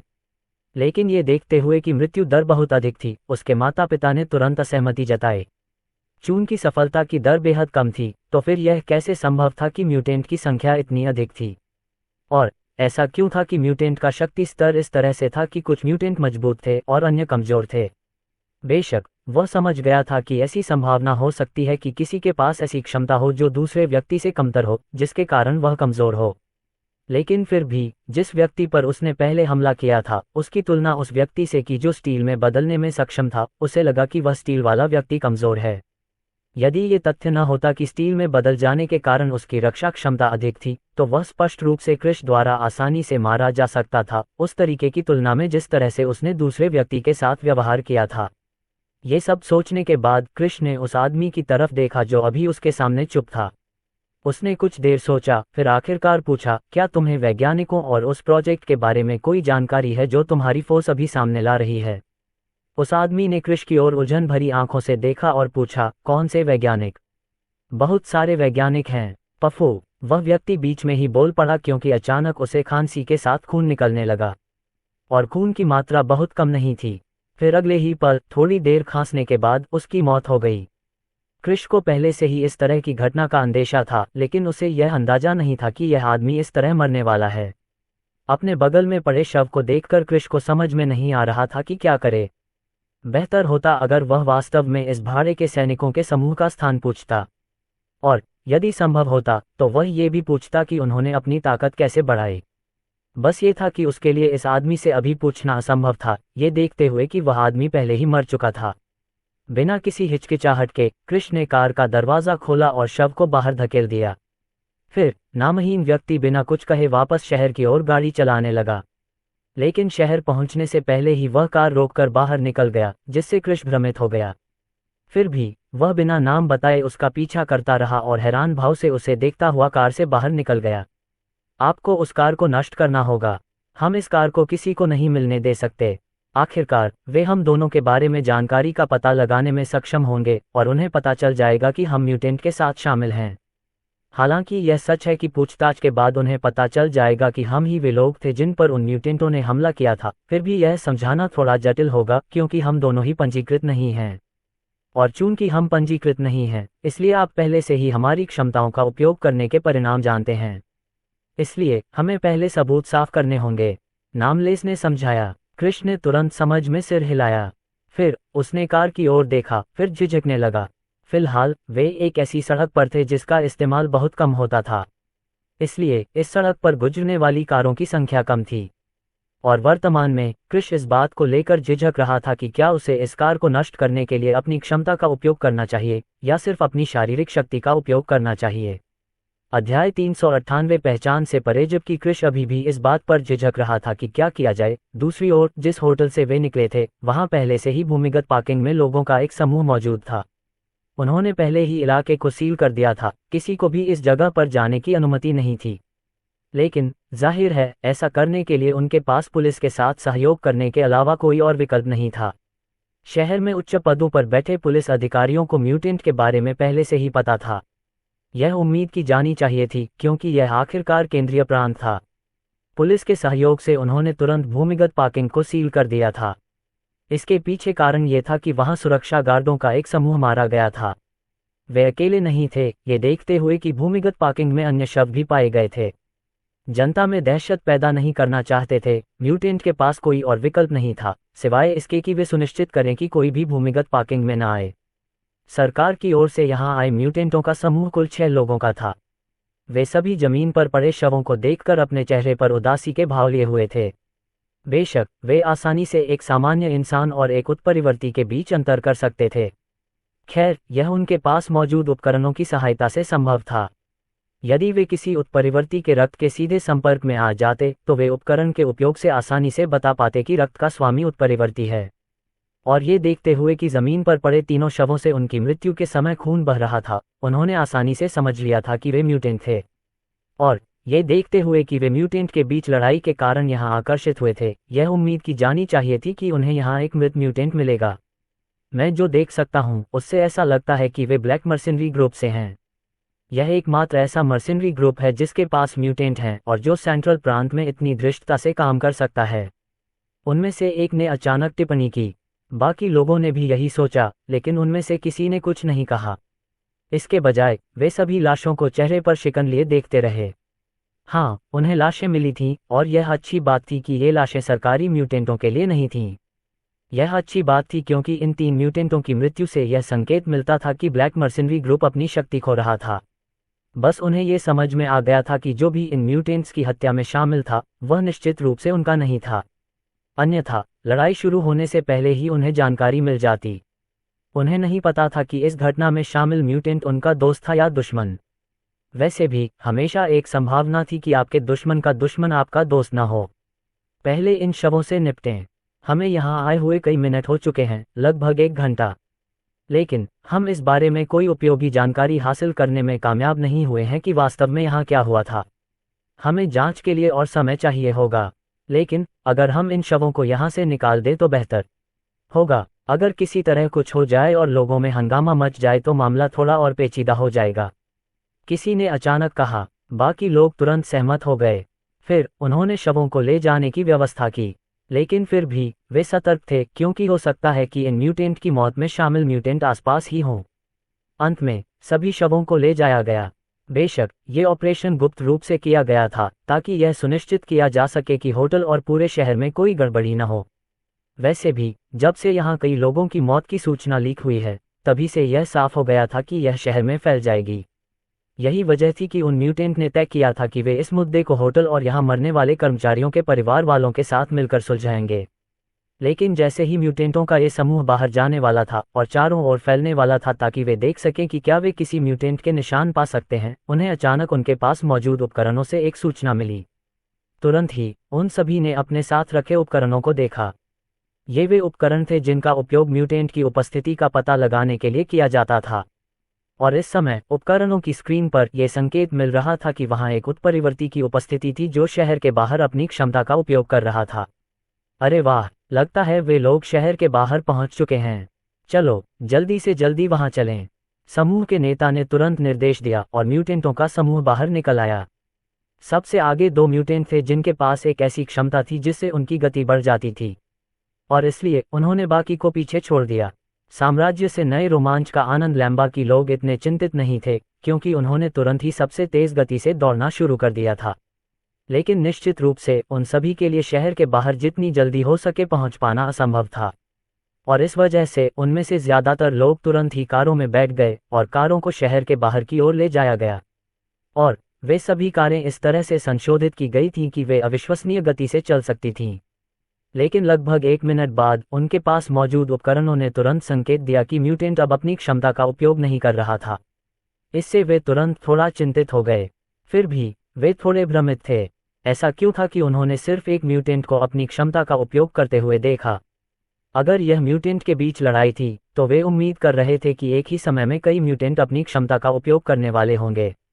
मन में उठ रहे सवालों के बावजूद वे सभी शहर के बाहरी इलाके की ओर भागते रहे। उन्हें बस इतना समझ में आ गया था कि चूंकि म्यूटेंट अब उनकी क्षमता का इस्तेमाल नहीं कर रहा था, इसलिए उनके लिए म्यूटेंट को ढूंढ पाना बेहद मुश्किल था। किसी भी मामले में म्यूटेंट पहले से ही समझ गए थे कि जैसे ही वे अपनी क्षमता का इस्तेमाल करेंगे उन्हें ट्रैक किया जा सकता है। इसलिए कभी कभी वे अपनी क्षमता का इस्तेमाल केवल थोड़े समय के लिए करते थे, उसके बाद वे उस जगह से दूर चले जाते थे जहां उन्होंने अपनी क्षमता का इस्तेमाल किया था। इसके बावजूद समूह आगे बढ़ा और उपकरणों द्वारा बताई गई दिशा की ओर बढ़ा, और लगभग आधे घंटे बाद कारों का उपयोग करने वाला समूह वहां पहुंचने में कामयाब रहा। भले ही वे संशोधित कारों का उपयोग कर रहे थे, लेकिन इसका मतलब यह नहीं था कि वे शहर के भीतर मिलने वाले ट्रैफिक से बच सकते थे। इसलिए शहर के केंद्र से बाहरी इलाकों की ओर जाने में सबसे ज्यादा समय लगता था। जहां तक गति की क्षमता रखने वालों की बात है, वे पहले ही वहां पहुंच चुके थे। जहां तक शहर से गुजरते समय पकड़े जाने का सवाल है, तो उन्हें बिल्कुल भी डर नहीं था। वैसे भी वे इमारतों की छतों पर और तेज गति से आगे बढ़ रहे थे। जहां तक कैमरों का सवाल है, उनसे उस व्यक्ति ने निपटा जिसके पास कैमरों से निपटने की क्षमता थी, तथा उसने म्यूटेंटों की उपस्थिति को जनता से छिपाया। वे लोग होटल से निकलने के कुछ ही मिनट बाद डिवाइस द्वारा बताए गए सटीक स्थान पर बाहर आ गए थे। और जब अन्य लोग वहां पहुंचे तो वे उन्हें घटनास्थल के सटीक स्थान पर ले गए। जब ये समूह वहां पहुंचा तो उन्होंने पाया कि वहां एक कार थी जो एक ऐसे आकार में कुचली हुई थी जिसे पहचाना नहीं जा सकता था। कोई भी यह नहीं बता सकता था कि धातु की वह गेंद एक कार थी, अगर उन्होंने कुछ कार माता पिता को नहीं देखा होता, हालांकि वे बहुत छोटे थे। इस समय सभी के चेहरे पर उलझन की स्थिति बन गई। बेशक उन्हें कार से खून के निशान दिख रहे थे और वे बता सकते थे कि निश्चित रूप से कार के अंदर किसी को कुचला गया था। वह व्यक्ति जो उस कार के अंदर कुचला गया था एक उत्परिवर्ती था। ऐसा लगता है कि इस व्यक्ति के पास युद्ध से संबंधित कोई क्षमता नहीं थी, अन्यथा मुझे संदेह है कि वे कार के अंदर कुचले गए होते। गति क्षमता रखने वालों में से एक ने बात की। जब वे यहाँ पहुंचे तो उन्होंने पहले से ही एक उपकरण का उपयोग किया था जो उत्परिवर्ती के रक्त में उत्परिवर्तन का पता लगाने में सक्षम था, और उन्होंने महसूस किया कि यह एक उत्परिवर्ती का रक्त था। केवल इस तथ्य से कि वे इस कार को नष्ट करने में सक्षम थे तथा इसे इस सीमा तक संकुचित कर सकते थे, ये स्पष्ट है कि यहाँ मौजूद उत्परिवर्ती की क्षमता का स्तर कम नहीं है। इसके अलावा इस बात की भी बहुत संभावना है कि यहाँ मारा गया यह म्यूटेंट होटल से भाग रहा था, लेकिन उसका पीछा किया गया और उसे यहाँ मार दिया गया। इसका मतलब है कि यहाँ हमला करने वाला म्यूटेंट वही म्यूटेंट था जिसने होटल की भूमिगत पार्किंग में उन 3 म्यूटेंट को मारा था। समूह के नेता ने स्थिति को देखते हुए कहा, मैं चाहता हूं कि आप सभी सावधान रहें। बस इस बार हम उच्च अधिकारियों के साथ एक बैठक में उलझे हुए थे जो कि जल्द ही शुरू होने वाली परियोजना के बारे में थी, अन्यथा हम ये जान पाते कि इन म्यूटेंट्स को कौन मार रहा था।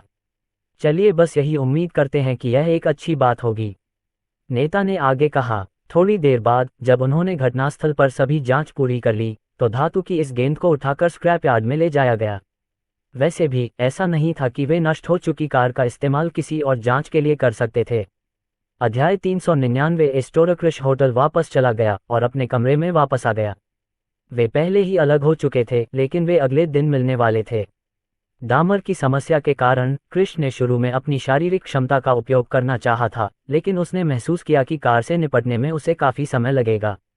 यही वह क्षण था जब उसने फैसला किया कि कार से निपटने के लिए अपनी टेलीकिनेसिस क्षमता का इस्तेमाल करना बेहतर होगा। भले ही यह म्यूटेंट का ध्यान आकर्षित करने वाला था, कम से कम ये तेज तो होने वाला था।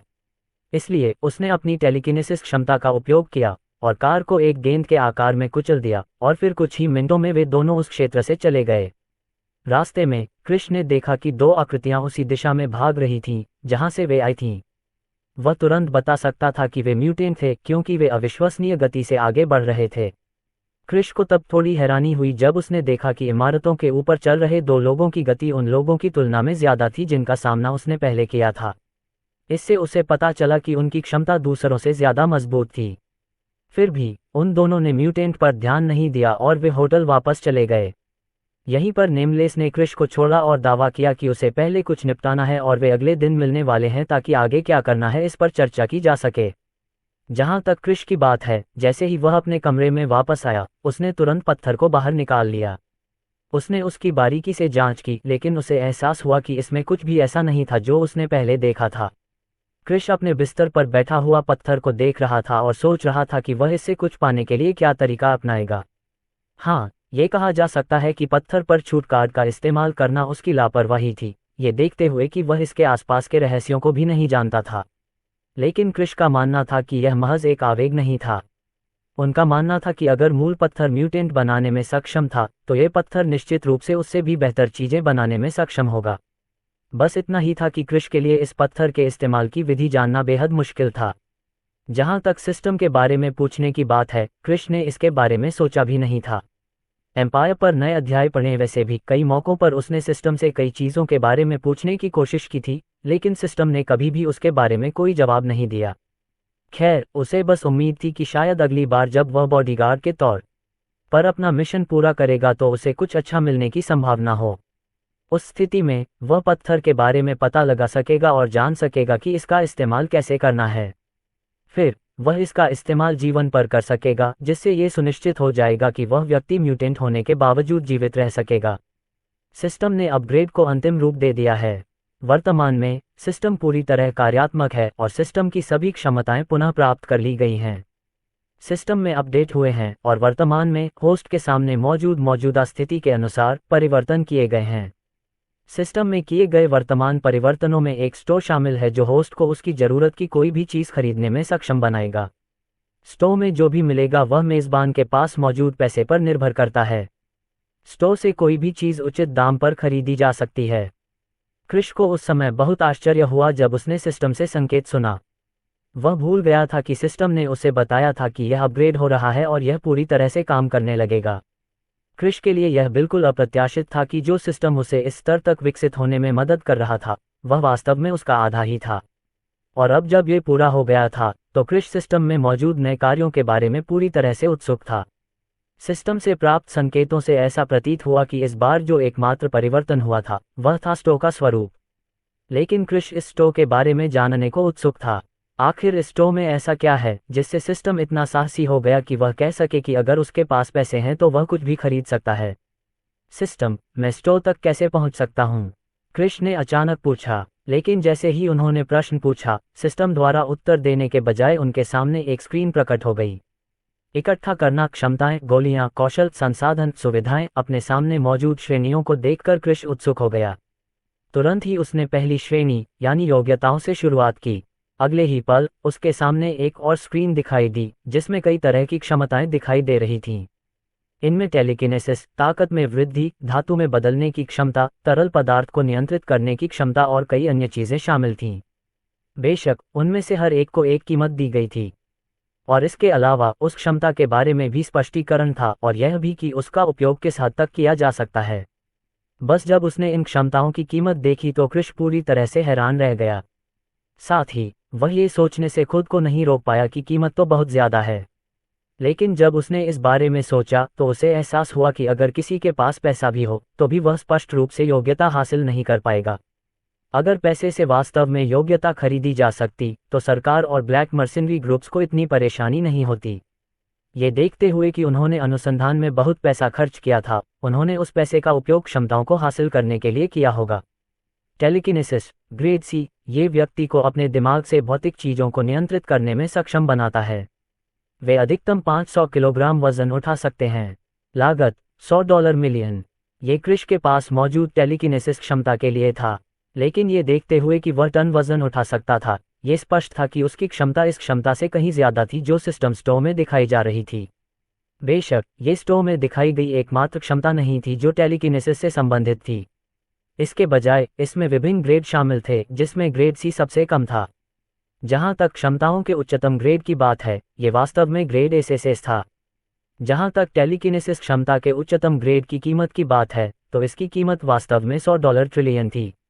ये कहा जा सकता है कि इस क्षमता की कीमत बहुत ज़्यादा नहीं थी अगर कोई व्यक्ति वास्तव में इस क्षमता का विवरण पढ़ने में कामयाब हो जाए। विवरण को देखकर खुद क्रिश भी पूरी तरह से दंग रह गया। टेलीकिनेसिस, ग्रेड एसएसएस, ये इस क्षमता का उपयोग करके कोई व्यक्ति अधिकतम 1000 टन वजन उठा सकता है। कीमत $100 ट्रिलियन। 1 मिलियन टन का वजन कितना भारी था? कोई भी व्यक्ति पहले से ही इस तरह के वजन की कल्पना कर सकता है, और ये क्षमता किसी व्यक्ति को इस तरह के वजन को नियंत्रित करने में सक्षम बना सकती है। बिना किसी हिचकिचाहट के क्रिश ने तुरंत एआई से संपर्क किया। इस समय मेरे खाते में कितना पैसा है? वर्तमान में शेयर बाजार में सीमित लेन देन के कारण आपके पास $10 ट्रिलियन हैं। खुद क्रिश भी उस समय हैरान रह गया जब उसने ये रकम सुनी। उसने कभी नहीं सोचा था कि शेयर बाजार उसे इतनी बड़ी रकम दे सकता है, लेकिन ये स्पष्ट रूप से पर्याप्त नहीं था। उसे $90 ट्रिलियन कमाने का कोई रास्ता खोजना होगा। वह सुरक्षित महसूस करने के लिए एक क्षमता हासिल करना चाहता था। फिलहाल जब तक उसके पास पर्याप्त पैसा है तब तक उसे इतनी चिंता नहीं होने वाली थी। पर्याप्त धन होने पर वह अपनी पसंद की कोई भी योग्यता प्राप्त कर सकेगा, और योग्यता की शक्ति भी अधिक होगी जो स्पष्ट रूप से संकेत देगी कि वह शक्तिशाली है। बस क्रिश को ये जानने की उत्सुकता थी कि दोनों सेनाओं के नेता कितने शक्तिशाली थे। क्या ऐसा हो सकता है कि उनकी क्षमता भी ग्रेड एसएसएस तक पहुंच गई हो? क्रिश ने एआई से बात करने से पहले अपना सिर हिलाया। मैं चाहता हूं कि तुम पूरी कोशिश करो, मुझे पैसे दिलाने के लिए सभी संभव तरीके खोजो। मैं जल्द से जल्द कम से कम $100 ट्रिलियन चाहता हूं। अगर यह उस राशि से ज्यादा हो जाए तो यह अच्छा होगा। क्या आपको यह चिंता नहीं है कि यदि आप बहुत कम समय में इतनी बड़ी राशि जमा कर लेंगे तो इससे अर्थव्यवस्था पर असर पड़ेगा? इस समय यह वास्तव में कोई मायने नहीं रखता। आखिरकार मुझे पूरा यकीन है कि निकट भविष्य में ऐसी संभावना है कि पैसा अब कोई मायने नहीं रखेगा, क्रिश ने सरलता से जवाब दिया। आखिरकार यह काम पूरा हो जाने के बाद क्रिश ने स्टोर में मिलने वाली दूसरी श्रेणियों पर ध्यान केंद्रित किया। अगली श्रेणी जो उसने देखी वह श्रेणी थी जिसमें गोलियां थीं। जैसे ही उसने गोलियों की श्रेणी में प्रवेश किया, उसे एहसास हुआ कि वहां बहुत सारी गोलियां हैं जो मिल सकती हैं। ये सिर्फ कुछ ऐसी गोलियां नहीं थीं जो बाजार में नहीं मिलती, बल्कि साधारण दर्द निवारक दवाएं भी वास्तव में स्टोर में मिल सकती थीं। बेशक, क्रिश ने तुरंत एक चीज की तलाश की जिसका वह अब तक इस्तेमाल कर रहा था। यह कोई और नहीं बल्कि शरीर को बढ़ाने वाली गोली थी। थोड़ी देर तक खोजने के बाद उसे वह मिल गई। अध्याय 400 ब्राउजिंग शारीरिक क्षमता बढ़ाने वाली गोली। इस गोली के सेवन से शरीर के सभी मापदंडों में 3 गुना वृद्धि होती है। कीमत $50 बिलियन। क्रिश उस समय पूरी तरह से चौंक गया जब उसने शरीर को बढ़ाने वाली गोली की कीमत देखी। उसने कभी नहीं सोचा था कि इस गोली की कीमत इतनी अधिक होगी। इस बिंदु पर क्रिश ने अचानक सोचा, क्या होगा यदि सिस्टम ने वास्तव में उसे पैसे दे दिए, कम से कम उन वस्तुओं की कीमतों के लिए जो उसने मिशन पूरा होने के बाद इनाम के रूप में अब तक सिस्टम से प्राप्त किए थे। अगर उसे आय नहीं मिला होता तो यह स्पष्ट था कि उसके खाते में इस समय इतनी बड़ी रकम नहीं होती, और उस स्थिति में अगर उसे पैसे मिल जाते तो वह इस समय बहुत अमीर होता। आखिरकार क्रिश को याद था कि उसे कितनी गोलियां दी गई थीं। ये बात इस समय बहुत बड़ा चढ़ाकर कही गई थी क्योंकि उसने कभी नहीं सोचा था कि गोलियां इतनी महंगी होंगी। लेकिन इसी समय अचानक उसे कुछ ख्याल आया। गोली की कीमत केवल $50 बिलियन थी। सबसे पहले, जो व्यक्ति पहली बार गोलियां ले रहा था उसके लिए कीमत बहुत ज्यादा थी। लेकिन क्रिश जैसे व्यक्ति के लिए जिसने काफी समय तक गोलियां ली थीं, या किसी मजबूत शरीर वाले व्यक्ति के लिए, उन्हें एहसास होगा कि कीमत बहुत कम थी। आखिरकार गोली लेने की कोई सीमा नहीं थी। चाहे क्रिश कितना भी ताकतवर क्यों ना हो, गोली लेते ही उसकी ताकत बल्कि उसके सभी शारीरिक मापदंड 3 गुना बढ़ जाने वाले थे। यह एकमात्र ऐसी बात कही जा सकती है जिसे क्रिश ने अतिशयोक्तिपूर्ण माना, कम से कम अब तक जो कुछ उसने सिस्टम से देखा था। क्रिश को सिस्टम स्टोर में उपलब्ध अन्य चीजों के बारे में निश्चित रूप से पता नहीं था, लेकिन वह समझ गया कि इस समय उसके लिए शीर्ष पर पहुंचने का समय आ गया है। खैर, ये कहा जा सकता है कि शायद अब उसे अंगरक्षक बनने की कोई जरूरत नहीं थी। लेकिन जब उसने इस बारे में सोचा तो उसे एहसास हुआ कि अभी तक इस व्यवस्था को अंगरक्षक व्यवस्था ही कहा जाता रहा है। उस मामले में इसका मतलब ये था कि जिस क्षण वह अंगरक्षक के रूप में अपनी नौकरी खो देगा, उसी क्षण वह सिस्टम को भी खो देगा। और उस समय उसके पास वह दुकान भी नहीं होगी जहां वह अपनी मनचाही चीज खरीदने के लिए पैसे खर्च कर सके। इस बिंदु पर क्रिश ने बिना किसी हिचकिचाहट के कई शारीरिक वृद्धि की गोलियां खरीदने का फैसला किया। वर्तमान में वह वास्तव में निश्चित नहीं था कि क्या ऐसी कोई संभावना है कि गोलियों की संख्या की कोई सीमा होगी जिसे वह ले सकता है। बहरहाल, इस समय उसे पत्थर के बारे में ज्यादा सोचने की जरूरत नहीं थी। किसी भी मामले में उसे बस इतना करना था कि ज्यादा पैसे जुटाए जाएं, और ज्यादा पैसे के साथ वह स्टोर से और भी ज्यादा सामान खरीद सकता था। क्रिश ने अपना सिर हिलाया और उसने इस बारे में ज्यादा न सोचने का फैसला किया। वैसे भी उसने तुरंत ही 2 शारीरिक वृद्धि वाली गोलियां खरीदने के लिए $100 बिलियन खर्च कर दिए। उन 2 गोलियों से उसकी ताकत में बहुत ज्यादा इजाफा हो जाएगा। वह वास्तव में इस बारे में निश्चित नहीं था कि ग्रेड एसएसएस की टेलीकिनेसिस क्षमता हासिल करने के लिए आवश्यक धनराशि प्राप्त करने में एआई को कितना समय लगेगा, इसलिए उसके लिए इंतजार करते हुए मजबूत होना बेहतर था। जिस क्षण क्रिश ने गोलियां खरीदने का फैसला किया, ठीक उसी क्षण उसे अपने फोन से एक सूचना सुनाई दी। जब उसने उसे चेक किया तो उसे पता चला कि यह वास्तव में बैंक से आई सूचना थी। क्रिश को तुरंत ही यह सिस्टम देखकर आश्चर्य हुआ। यह सिस्टम सीधे उसके खाते से पैसे काटने में सक्षम था। इसके लिए उसे किसी भी तरह के सत्यापन की भी जरूरत नहीं थी। संदेश से यह स्पष्ट रूप से पता चला कि उनके खाते से $100 अरब निकाले गए हैं, लेकिन प्राप्तकर्ता के लिए यह गुमनाम था। अगले ही क्षण क्रिश को सिस्टम से एक सूचना प्राप्त हुई। बधाई हो, खरीदारी सफल रही है। मेजबान सिर्फ सोचकर ही अपनी खरीदी हुई चीजें हासिल कर सकता है। क्रिश ने तुरंत इस बारे में सोचा और अगले ही पल एक चमकती हुई रोशनी के साथ उसके हाथ में 2 गोलियां दिखाई दीं। क्रिश के लिए यह कोई नई बात नहीं थी, क्योंकि सिस्टम से प्राप्त कई वस्तुओं के साथ उसने पहले भी कई बार ऐसा अनुभव किया था। उसने अपने हाथों में मौजूद जानी पहचानी गोलियों को देखा और बिना किसी हिचकिचाहट के उन्हें अपने पास रख लिया। वह उन्हें लेने जा रहा था, लेकिन कम से कम अभी नहीं। फिलहाल वह दुकान में खोजबीन जारी रखने वाला था ताकि देख सके कि क्या उसे कुछ और मिल रहा है जो उसके अगले काम में मददगार साबित होगा। क्षमताओं और गोलियों के लिए कृष ने फैसला किया कि वह बाद में उन 2 श्रेणियों का पता लगाने जा रहा है। वर्तमान में वह अन्य श्रेणियों के बारे में काफी उत्सुक था और उनके पास क्या है। अगली श्रेणी कौशल के लिए थी। जैसे ही उन्होंने कौशल श्रेणी खोली, कई कौशल तुरंत प्रदर्शित हो गए। इन कौशलों में बुनियादी कौशल जैसे ड्राइविंग कौशल, पाककला कौशल, शिक्षण कौशल, संगीत रचना कौशल, कंप्यूटिंग कौशल आदि शामिल थे। बेशक योग्यताओं की तरह ही कौशलों को भी इस तरह वर्गीकृत किया गया था कि कुछ कौशल सर्वोच्च स्तर के थे और कुछ केवल बुनियादी कौशल थे। किसी भी मामले में, जैसा कि अपेक्षित था, अधिक उन्नत कौशल अधिक महंगे थे और कृष ने उन्नत युद्ध कौशल भी देखे थे। कौशल का वास्तविक मूल्य $100 मिलियन था। क्षमताओं और गोलियों की तुलना में ये कहा जा सकता है कि युद्ध कौशल की कीमत काफी कम थी। लेकिन इस तथ्य के बारे में सोचते हुए कि इससे उसे केवल युद्ध कौशल ही मिला, ताकत नहीं, यह अपेक्षित था। किसी भी मामले में मध्यम स्तर के युद्ध कौशल का प्रदर्शन करने में सक्षम होने के लिए उसे एक निश्चित मात्रा में ताकत की आवश्यकता होगी। यही कारण था कि शर्वानी और सान्वी मध्यवर्ती स्तर के युद्ध कौशल सीखने में सक्षम नहीं थे। लेकिन निश्चित रूप से स्टो में मौजूद कौशल केवल कंप्यूटिंग से संबंधित कौशल जैसी चीजों के बारे में नहीं थे, बल्कि उनमें कौशल की विभिन्न श्रेणियां भी शामिल थीं। इस समय कृष को अचानक कुछ याद आया। फिलहाल उसे यह सोचने में परेशानी हो रही थी कि पत्थर के बारे में अध्ययन करने के लिए वह कौन सी विधि अपनाएगा, और सिस्टम स्टोव में ऐसे कौशल मौजूद थे जो उसे उन्नत किए गए पत्थर के घटकों को जानने का कौशल प्रदान करते। यदि वह वास्तव में ये पता लगाने में सफल हो जाता कि पत्थर के भीतर क्या है तथा उसे अपने लाभ के लिए कैसे उपयोग किया जाए, तो उसकी ताकत में भारी वृद्धि हो सकती थी। आपका रोमांच साम्राज्य में जारी है। इस बिंदु पर उन्होंने तुरंत उन 2 कौशलों पर ध्यान केंद्रित किया जिन्होंने उनका ध्यान आकर्षित किया था। पहला कौशल स्पष्ट रूप से मास्टर स्तर के भूविज्ञानी का था और दूसरा कोई और नहीं बल्कि मास्टर स्तर के आनुवंशिकीविद का था। सिस्टम स्टोव में कौशल का उच्चतम स्तर मास्टर स्तर के अलावा और कुछ नहीं था। इसलिए कृष ने स्पष्ट रूप से उच्चतम स्तर चुना। हालांकि उसे वास्तव में यकीन नहीं था कि इससे उसे पत्थर का अध्ययन करने में मदद मिलेगी या नहीं। उसके माता पिता ने उसके लिए छोड़े गए पत्थर का अध्ययन करने में काफी समय लगाया था।